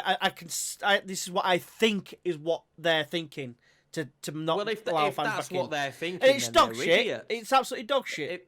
If that's what they're thinking, then they're idiots, because you can go and watch the game down the pub. Yeah. You can go to the pub and watch 4 games of football and drink 15 pints and get absolutely smashed and cuddle the guy you've never met before. Because but you can't go to a stadium for an hour and a half to watch a game of football, where it would be extremely well regulated. I can guarantee you in the Premiership, it'd be Premier really League, 100%. how they dealt with that. They'd have to. And all the trials were brilliant. All the trials they did before they decided we weren't letting people back in stadiums went off without a hitch and were fantastic, and no one sat near each other. You had your own lot. I just think it's a joke. It's very disgraceful. I've always felt it in this country when they couldn't play. You couldn't watch 3 o'clock kickoffs. I think every single game of football in the Premiership should be available live somewhere. I think it's a joke. I think it's just like you're trying to stop fans from being able to watch football. It seems strange to me that in America, in these big leagues, you can watch any game. Any game, as long as you've got the right subscription, or you've got the right pass, or you've got the right whatever, you can watch any single game. In England, you can't.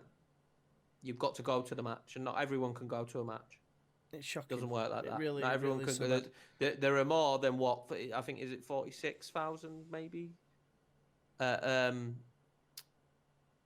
it Man United, or are they more? Well, Man United holds about 72,000 or something like that. All right, 72,000. So let's say there are more than 72,000 Man United fans. Oh, of course they are, yeah. So in any stadium, look at Leeds. Yeah. You died to get a ticket to Ellen Road last season. It was so difficult to try and book a ticket and nail down to go to a game, and that's in the Championship. Yeah. So you say we're not going to do that because we want people to go to the games. So we're not going to show, you're not going to be able to watch them on TV because we want you to go to the games instead of watching them on TV. But there are far more fans than can actually go to the games. And you still don't offer any way for them to watch it. You know?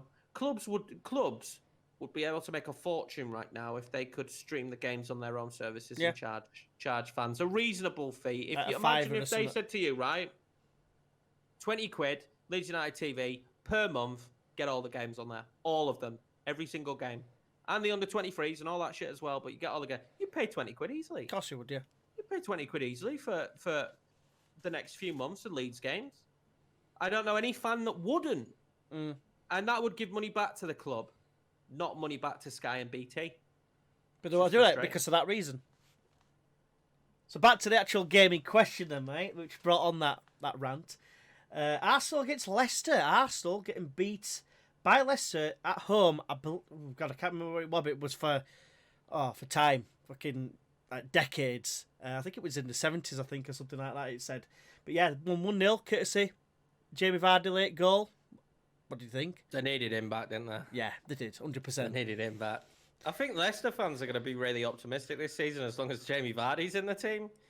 Yeah. I think if he's not there, it's a different scenario, isn't it? And I think that's always going to be the case for Leicester until they manage to replace him. No, they did all right in Europe without him, to be fair, during the week. Yeah, that was good to see. But I don't know. It's a weird one because Arsenal have done really well, and now they played two quote unquote bigger sides in Leicester and Man City and lost both 1-0. When I really thought they could have done more in both games. I definitely thought they could have done more against Man City, and then again in this one, I think they had a goal disallowed as well for offside. But I just felt like they could have done more. I didn't feel like there was enough urgency from Arsenal and enough quality in the final third. And I don't know if it's his style of play or whatnot, but Aubameyang's not been as great this year since his contract. Yeah, so that could always be the case. And Lacazette's not been good for me for years.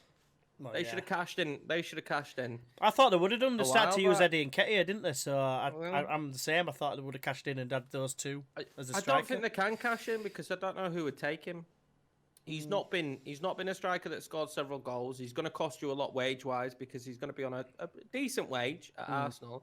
He's someone who I think needs to start performing more. But yeah, I think from Arsenal's perspective, they'll probably be disappointed they're not doing more going forward. There's 2 games where they've not scored.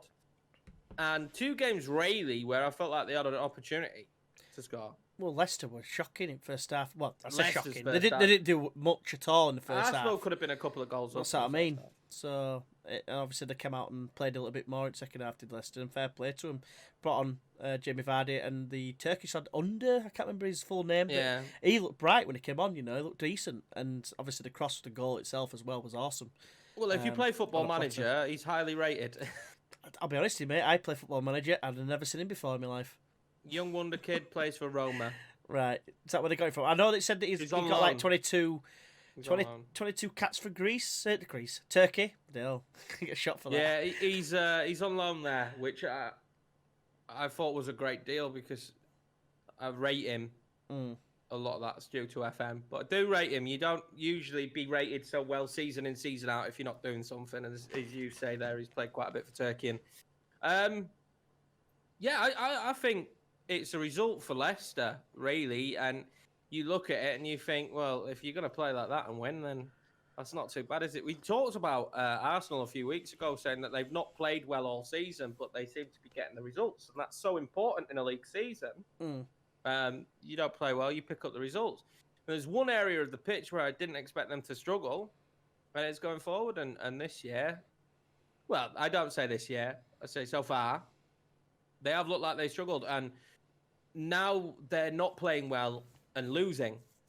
So it's a different story now. They haven't played well all season.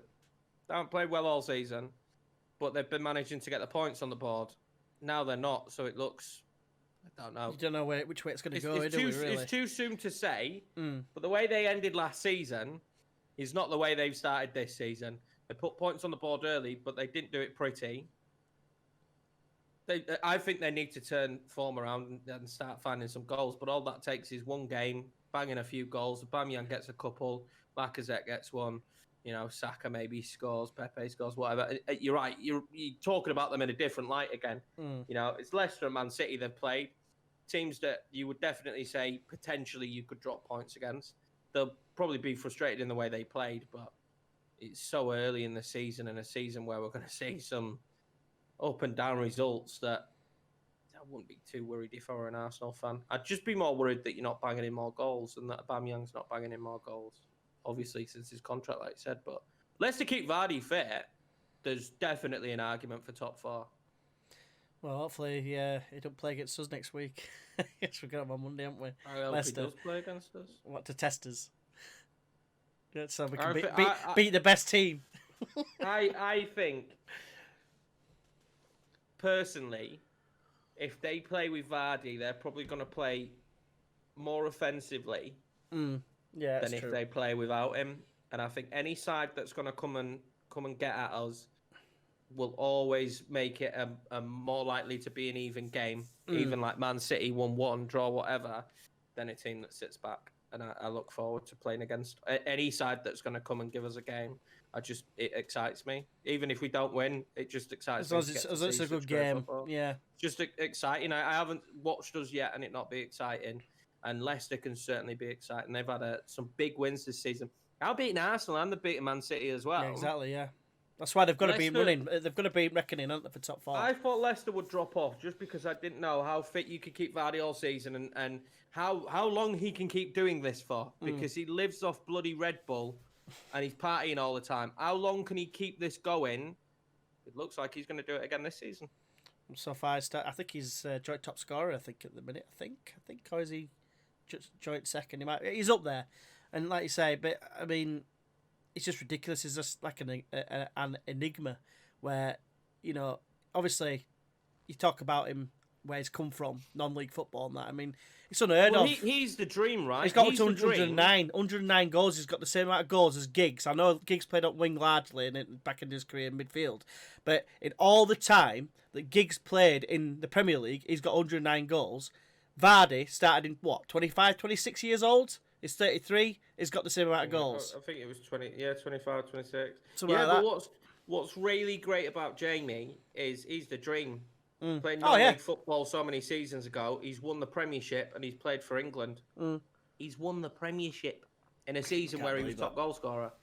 He is just the epitome of what the dream is, and they're trying to take that away. He was a guy from goal. He was a guy from goal, basically. Yeah, you're right. This Super League thing, we need to talk about that, don't we? Really? I mean, I don't really want to because it's a lot of shit. But yeah, I mean, it just ruined football in this country, in my opinion. I think grassroots football would be shattered. You forget about England doing anything in the future, in my opinion. And to be fair, I think it weakens every country. Well, yeah, well, exactly. But this European Super League, would the novelty wear off after a while? Or could other teams get in? It's going to replace. What they're saying is it's going to replace the Champions League. Yeah, is that confirmed? Because is that what that's confirmed was going to happen? That's what. Because it sounds like it might not happen anyway. It wouldn't replace the league. I don't think it'll happen yet, but I do think that's probably the route we're going to go down. It would replace the Champions League, so you'd still play in the prospective leagues. But your problem is, they would have so much money that it wouldn't matter about the prospective leagues. The top 6 would always be the top 6. It would be like in Real Madrid and Barca. You are 9 times out of 10 nailing down that it's one of those two that win the league. In England, you're not. You never do that. Look at Leicester. You would never have the Leicester scenario ever happen again. Not even the dream of that happening. No. Because the top 6 would be so strong. They would have so much money. There would be no extra money coming in terms of being able to... It diminishes the product that is the Premier League. 100%. Because of this Super League. And it would just be dreadful for football. I really do hope that someone somewhere in the bigger team sees sense and goes, no, we can't do this. It's not right for football. Instead of looking at it as money. Yeah, that's all it boils down to. But they did threaten it, didn't they? They said if we didn't accept that big picture thing, which was a shit in itself. It's top 6 get all the decisions. So if someone else gets a big like billionaire coming in, no, you're not allowed. Well, just protecting their own interests. There's so many question marks about what happened with Newcastle. What regarding that? About what happened with Newcastle and why that deal didn't actually go through. Because when you've got the Premier League blaming Mike Ashley, why the fuck wouldn't Mike Ashley want the deal to go through? He benefits the most. He's getting a metric fuck ton of money. Did he come out and say it? So, as he said that it was nothing to do with them on their end. Premiership said it was nothing to do with them on their end. Right. So that leaves you in a situation where you were like, well, who the fuck was it? But for me, does it make any sense for Mike Ashley not to want the deal to go through? It's what he's wanted for ages. He gets rid of the club. He's a businessman in this climate as well. He gets rid of the club. he makes a load of money off it, walks away, cuts his losses. So there was no reason for Mike Ashley not to want it to happen. You know, he was finally getting the money he wanted. So it seemed really dodgy. It seems really dodgy and strange how it never got done. And then you see stuff like this big picture and stuff that's going on with FFP and those kind of situations, and it just feels like the league is edging more and more towards it favouring these multi-millionaires that own the top 6 clubs than it does to anybody else in English football. And it's dangerous. It's a dangerous road for us to be going down, because you could see the game as we know it, and the game as why it's loved and why it's so competitive and why people love the Premiership completely changing and not being what it is anymore. And that's a scary thought, because we've just got back in it. It's a scary thought to think us, that the league would ever go that way. The problem, if they all go, right, then you're looking at like the teams that are down, like non-league or League Two, and having that dream of going up to the top division and playing against the likes of Man United, Liverpool. It wouldn't happen. Won't go. Do you know what I mean? They won't go. They'll still be in the Premiership. But what they're saying, they'll just be making so much money off of this franchise league. Yeah. You imagine how much money this league's going to make. Yeah. They'll be making so much more money than all the other clubs in England, that you wouldn't have the dream anymore, because simply you just would not be able to compete. And you'd make way less money in the Premiership. That's what I mean. Like, the TV our funding money would be going towards exactly. that, not to the Premiership. So basically what it does is just make the top 6 in power in the Premiership. It doesn't mean they're not going to be in it, and all of a sudden we're going to see a Premiership where Everton, Leeds, Villa, these teams are the biggest teams, because there still is too much money in the Premiership to walk away from that. Yeah. But it does mean that FIFA get to give a big fuck you to UEFA, who they hate, and have the Super League. And UEFA loses the Champions League, because without the biggest teams in the Champions League, there is no Champions League. Let's be honest. But it also takes away the glory and the magic that is the Champions League. I love the Champions League. So do I. Not supporting a team that's been in it for a long time, but the glory of the final and the double legs and the group stage and who's going to surprisingly make it through. I love every element about it. And it's such a big tournament, and it's the element of surprise. Shakhtar just beat Real Madrid.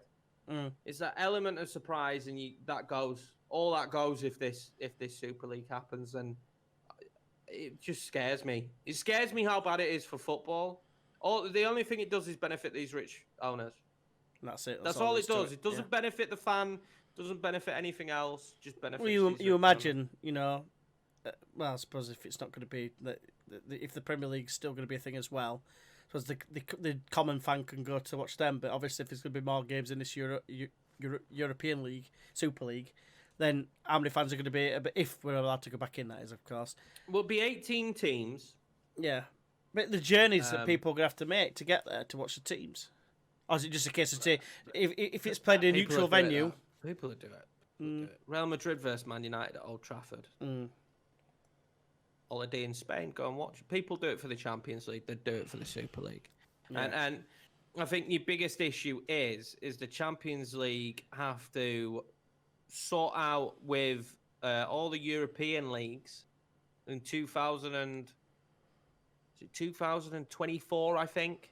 Right. And they have to make an agreement on the format of the competition again. They do it, I think, every 10 years. I could be wrong, but they do it every now and again. They all get together, they agree on the format, how the coefficients are going to work, blah, blah, blah, blah, blah. And they've got the TV deal and all that. They're going to have to do that again.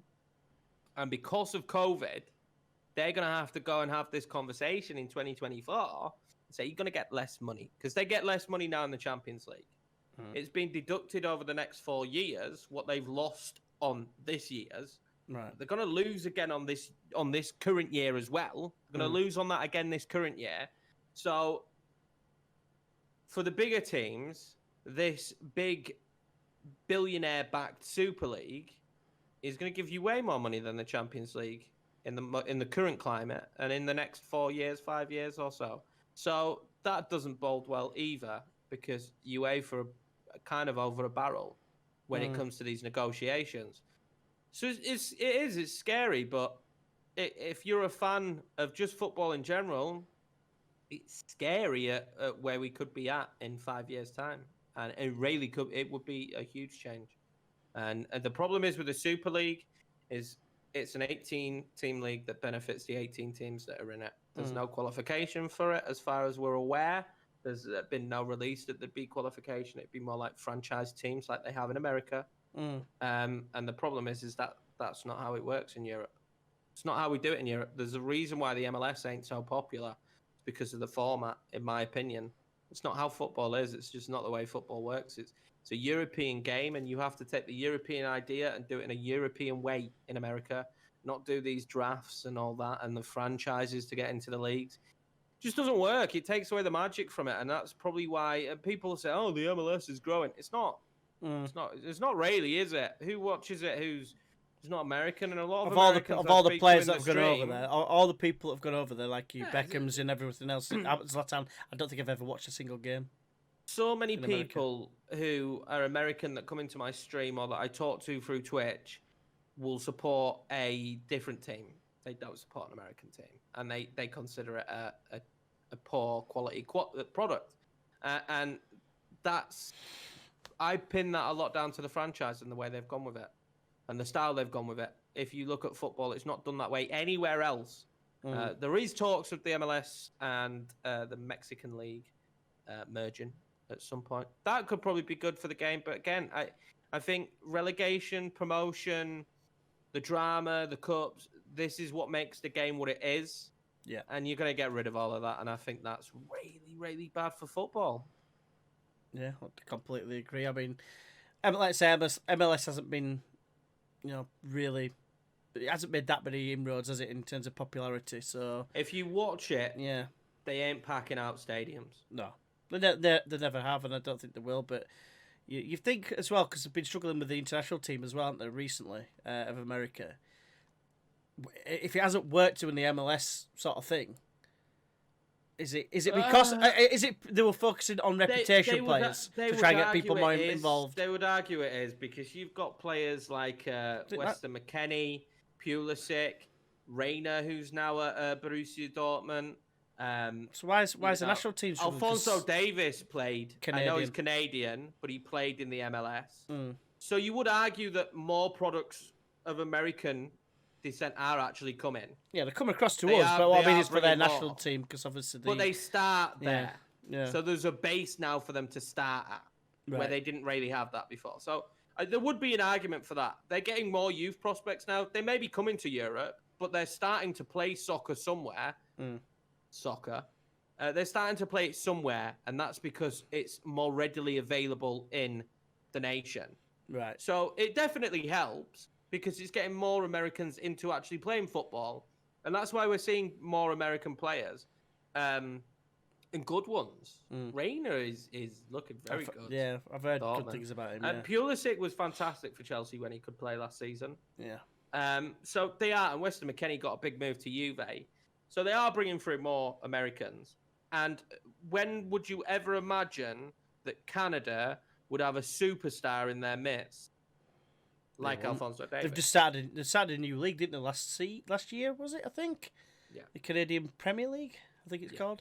So yeah, maybe. So it is. There's grounds for it, yeah. I guess. You've never been able to name. I've never been able to name 5 or 6 products. Landon Donovan. That's the only one I can think of. You'd have Clint Donovan, Dempsey. Clint Dempsey. Maybe. Brian McBride. Fulham. No. Oh, okay. I wouldn't have named him though. What's the Tim Howard? Tim Howard, yeah. So I might have had 3. I've probably got 4.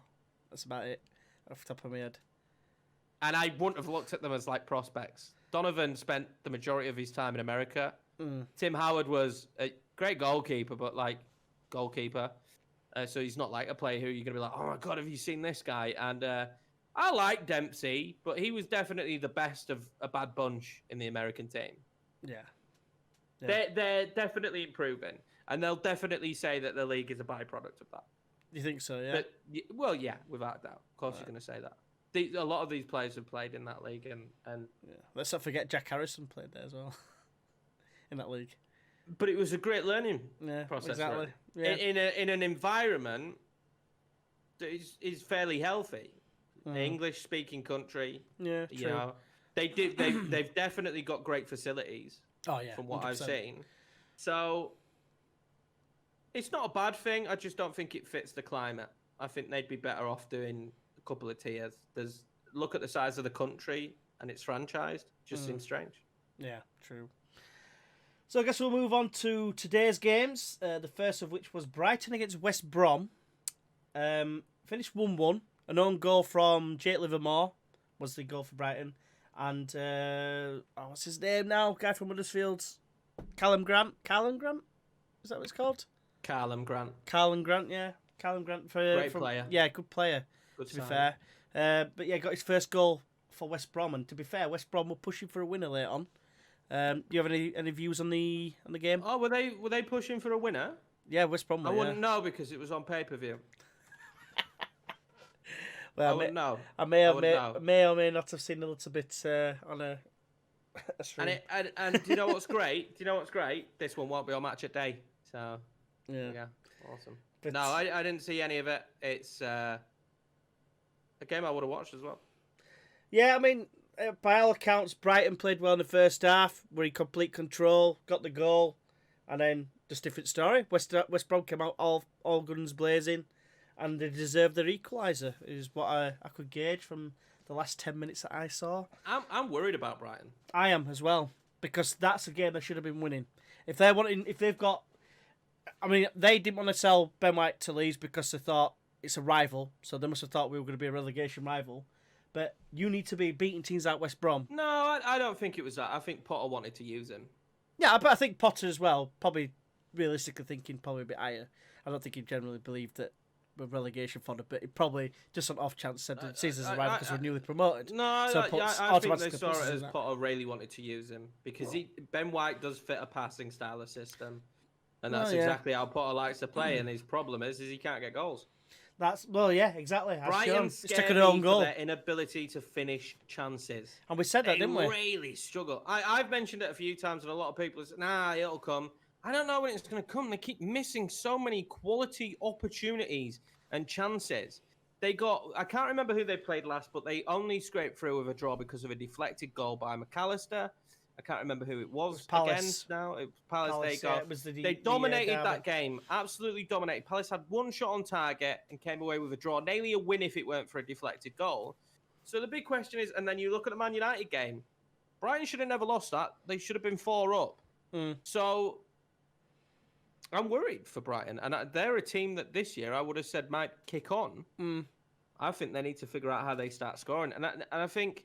You know, Moipe is not the kind of striker that's going to get you a 25-goal season. That was my concern. He needs players around him to chip in, which he should have. They need more from Solly March and Trossard. They're not getting enough goals from the rest of the squad, in my opinion. And West Brom, obviously, they've got... Well, they've still got, like, the championship sort of style squad. And, again, a lot of huff and It's puff. hard to judge. Yeah. Because... with Fulham and West Brom, I'm judging them every time I see them play and what I think they can do. And we've obviously not been able to see this game. It's hard to judge. By the sounds of it, it's a fantastic result that maybe should have been more. Yeah, that's what it sounded like, according to the commentators. So, but you know, with teams like that, you kind of got to judge it game by game and see how they perform. But West Brom has shown flashes. The Chelsea game, for one, of potential. Again, do I think they'll stay up? No, but you never know.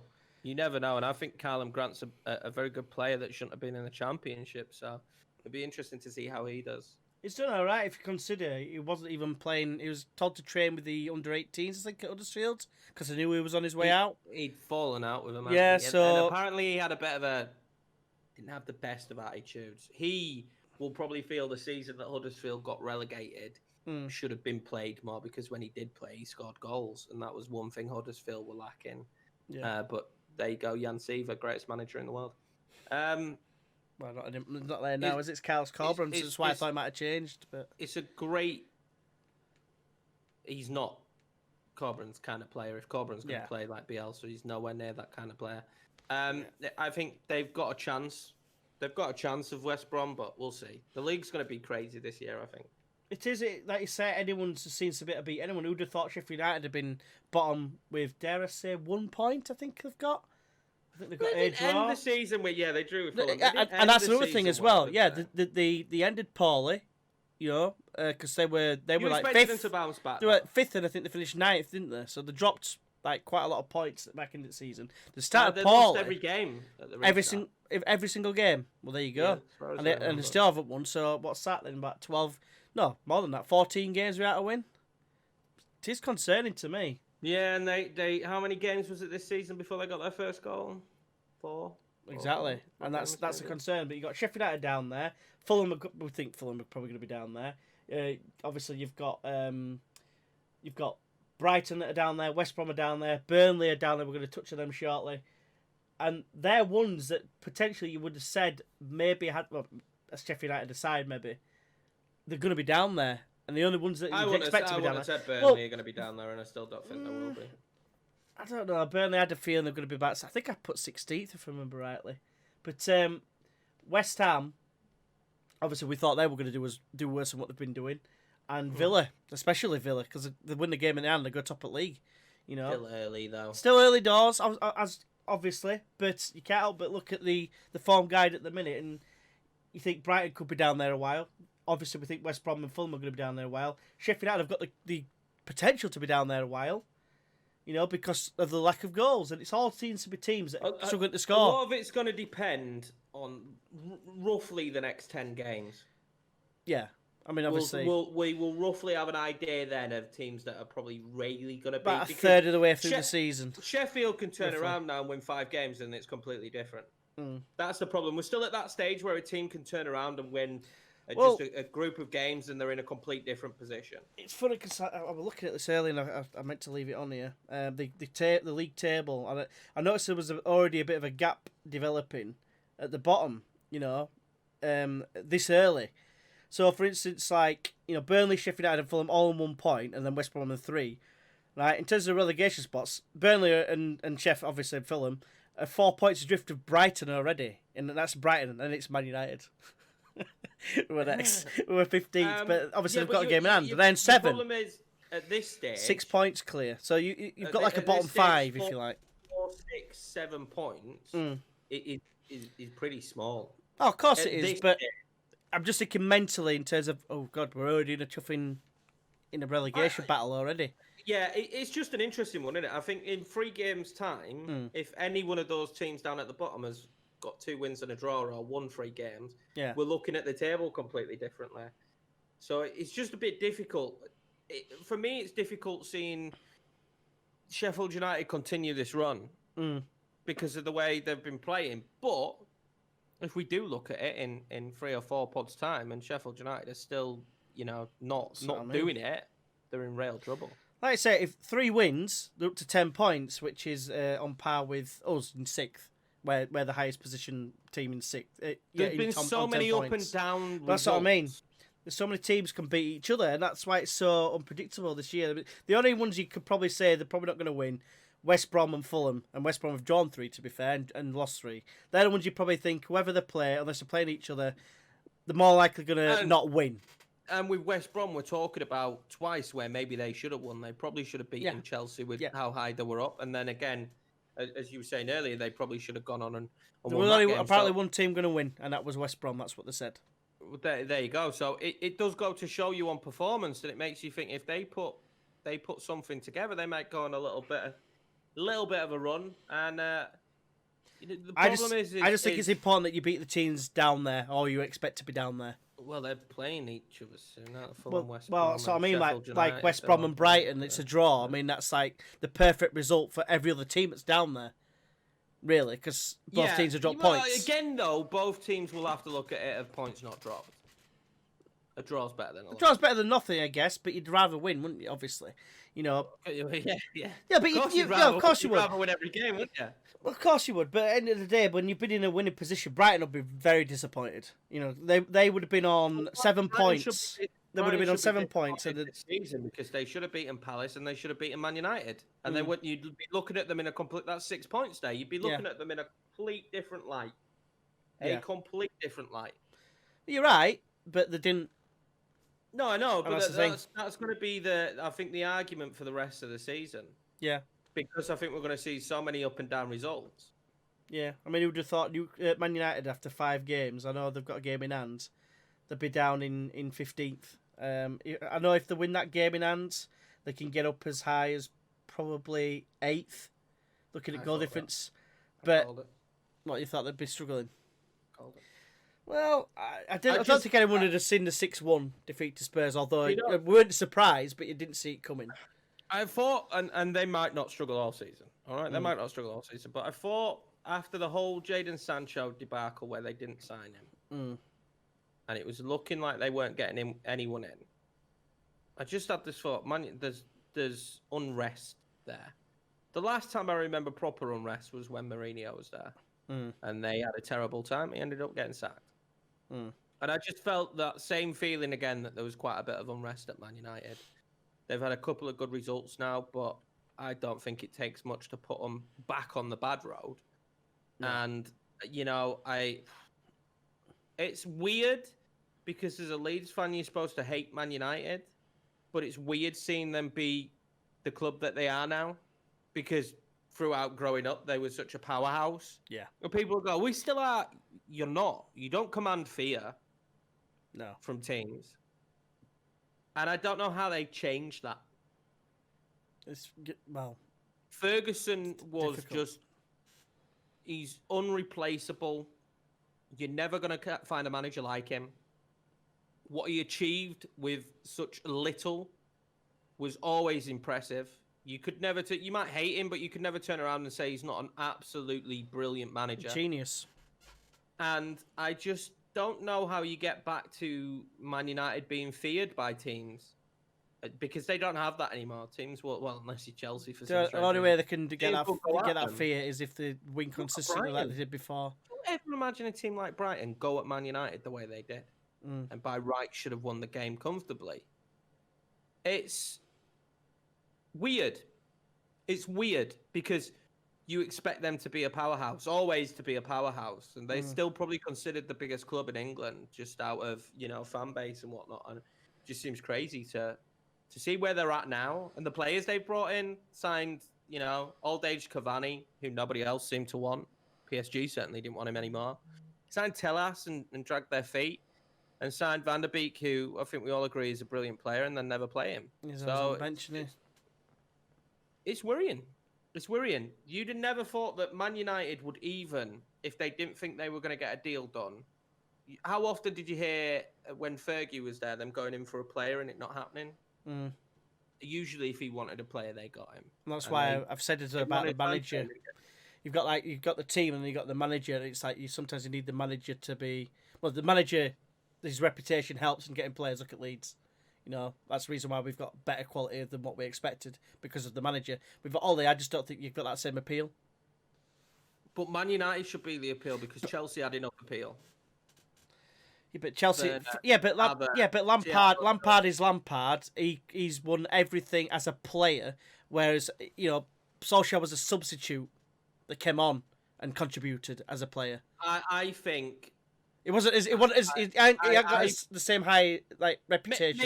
Maybe as a midfielder, you might look and think, God, Lampard was brilliant. That's why I wanted to sign for Chelsea. But I think a lot of the reason they got the players is because of Chelsea's pulling power. Well, it's Chelsea, but then would you argue that Chelsea has more current pulling power than Man United? Yeah.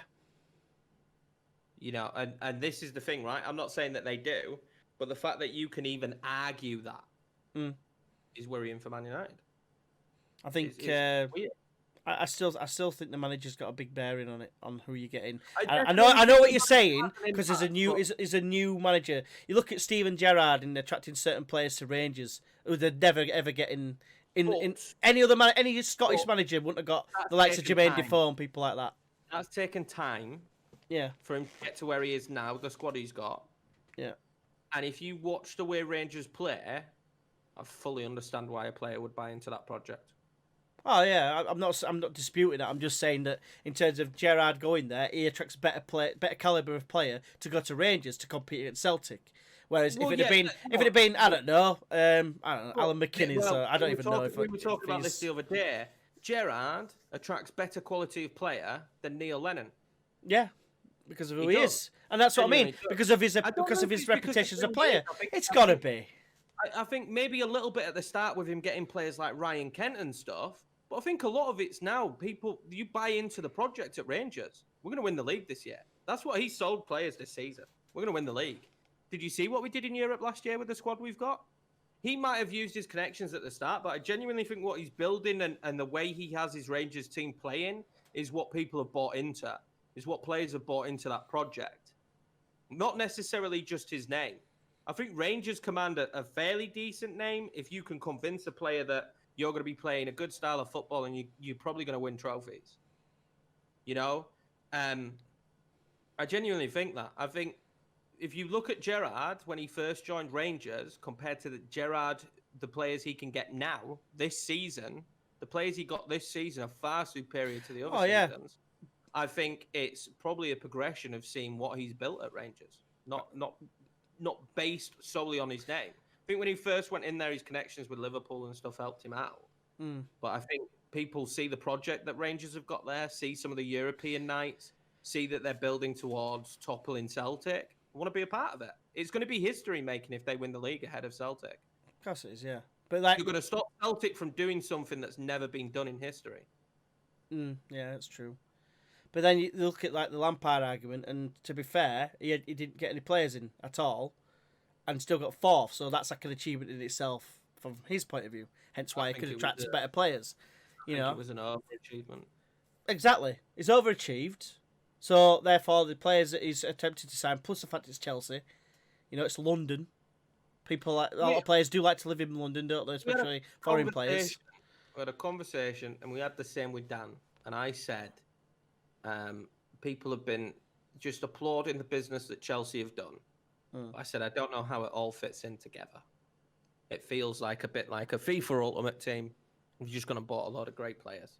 I don't know how Werner, Havertz, Mount, Pulisic, Hudson-Odoi, Tammy Abraham, Giroud, Ziyech, 7 offensive players that I can just name off the top of my head. Might be more, to be fair.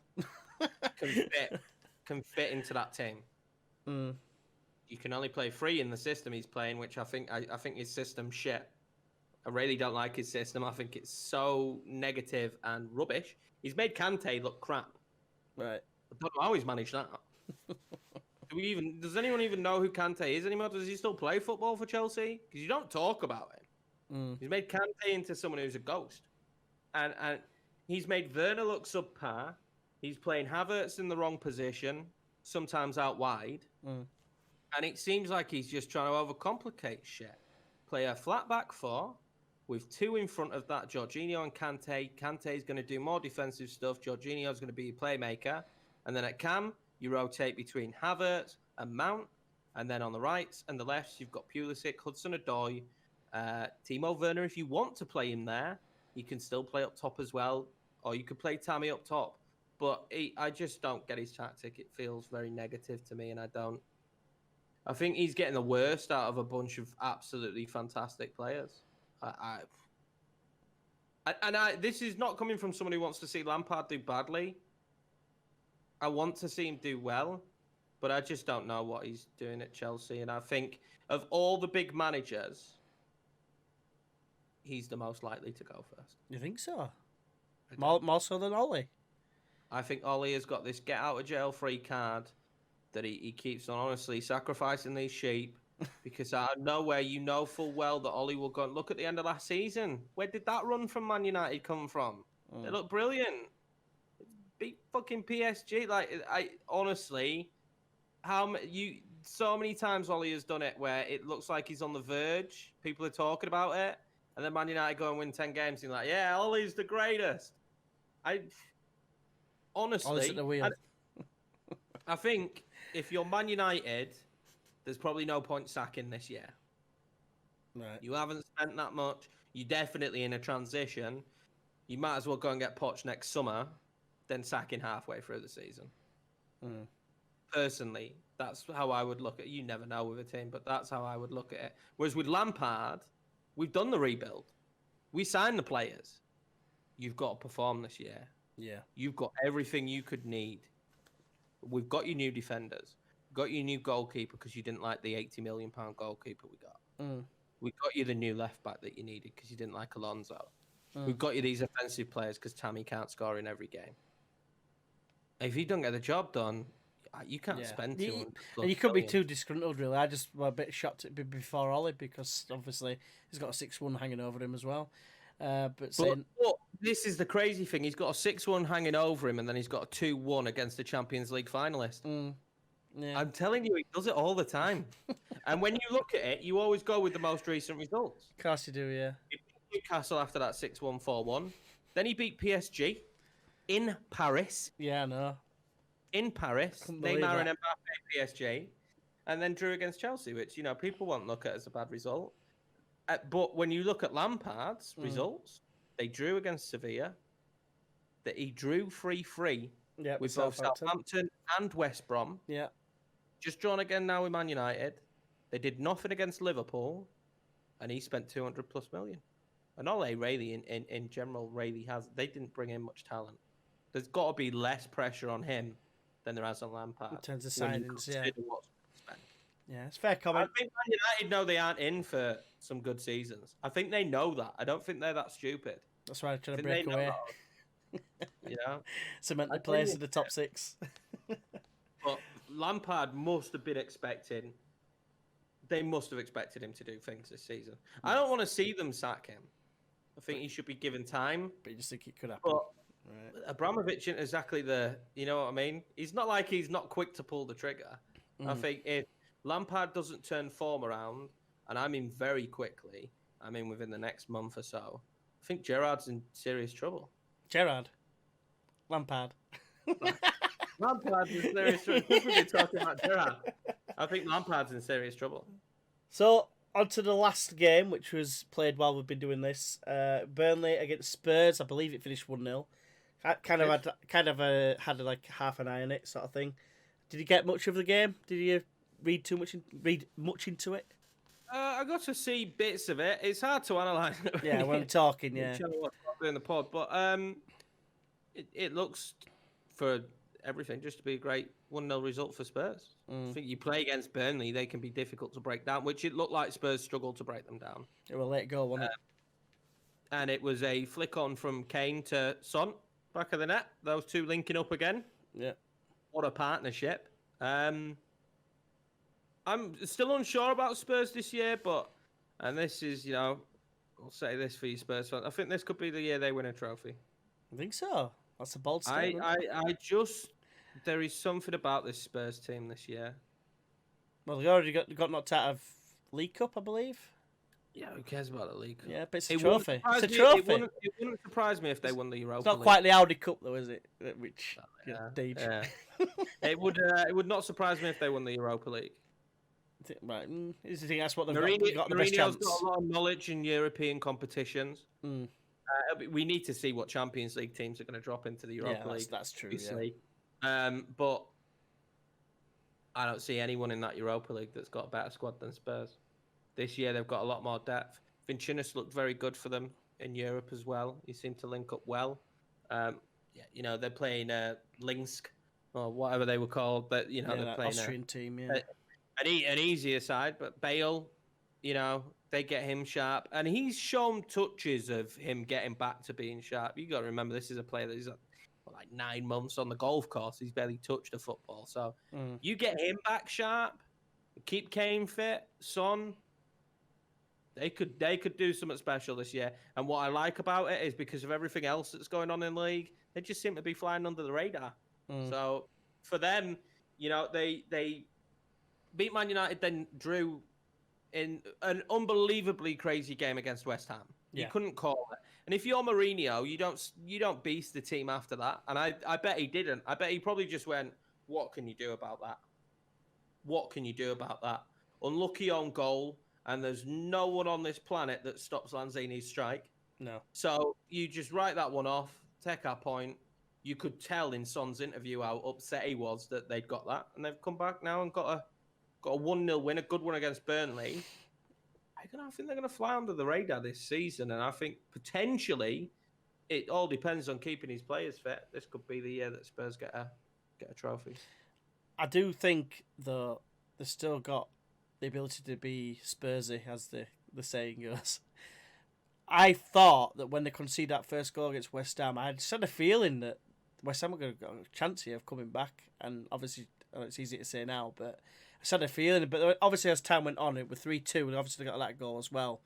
And time were running out, but it was literally like last kick at game, pretty much won it for Lanzini to score that screen five. They were unlucky. Yeah, it was unlucky, they but made some mistakes, but they were unlucky. The Davinson Sanchez header could have. That's what I mean, and I think Winks flicked it onto him as well for the Lanzini. Could have gone somewhere else, and there ain't no you can do about that Lanzini strike. Well, just deal with it beforehand, didn't it? Clear it away. So he left his leg in, but not did Winks because he would have get collided. He would have collided with West Ham player. 10 times out of 10, that don't go in. He doesn't strike it that well. No. He won't score another one like that. So it's kind of like, I think when you look at the result, you just take it for what it was. A crazy comeback, a 3-3, when they came back with just ridiculous amount of time, and you move on to the next one. And I think Mourinho needs to train into them this seeing games out. But they did it against Burnley today. They got a win when they needed to. And I think that's more likely to be the norm from Spurs under Mourinho than what we saw with West Ham. Yeah. I think that was just a brilliant, as a mutual, just an amazing thing that happened. But I think, like we said, 9 times out of 10, that probably doesn't happen to them. So, I don't know. I think they're definitely going to have a much better season. Yeah. I think I would imagine top 4, but I think he could have a good cup run. I'm thinking Europa League, personally, because Mourinho does love a European competition, and he's good at them. Yeah, he's won it with Man United. He won the when it was the UEFA Cup, I think, with Porto. He's won the Champions League with Porto. He's won the Champions League with Real Madrid. He's won the Champions League with Inter Milan. He likes a European competition, and maybe this could be Spurs. Yeah. I know we touched on him earlier. Any concerns for Burnley? Any other concerns, should I say? I still don't. I think Burnley always kick in. At some stage, they will kick in. They'll get a few wins. There might be scrappy wins, but they'll get a few wins. Wood and Barnes will grab goals, and it'll be fine. Absolutely fine. I still believe that. I know a lot of people are, Burnley are going to... I imagine that gets said a lot every season.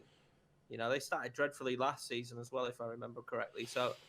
I feel like it's going to kick in for them at some point. I think Burnley and Sheffield United are probably the 2 teams we're talking about right now who I've watched, who I think, at some stage this is going to click and you'll be fine.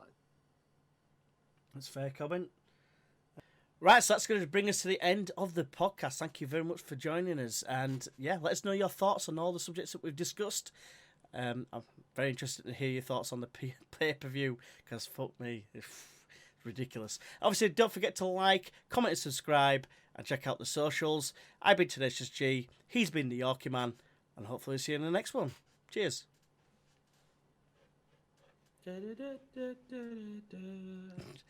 Credits.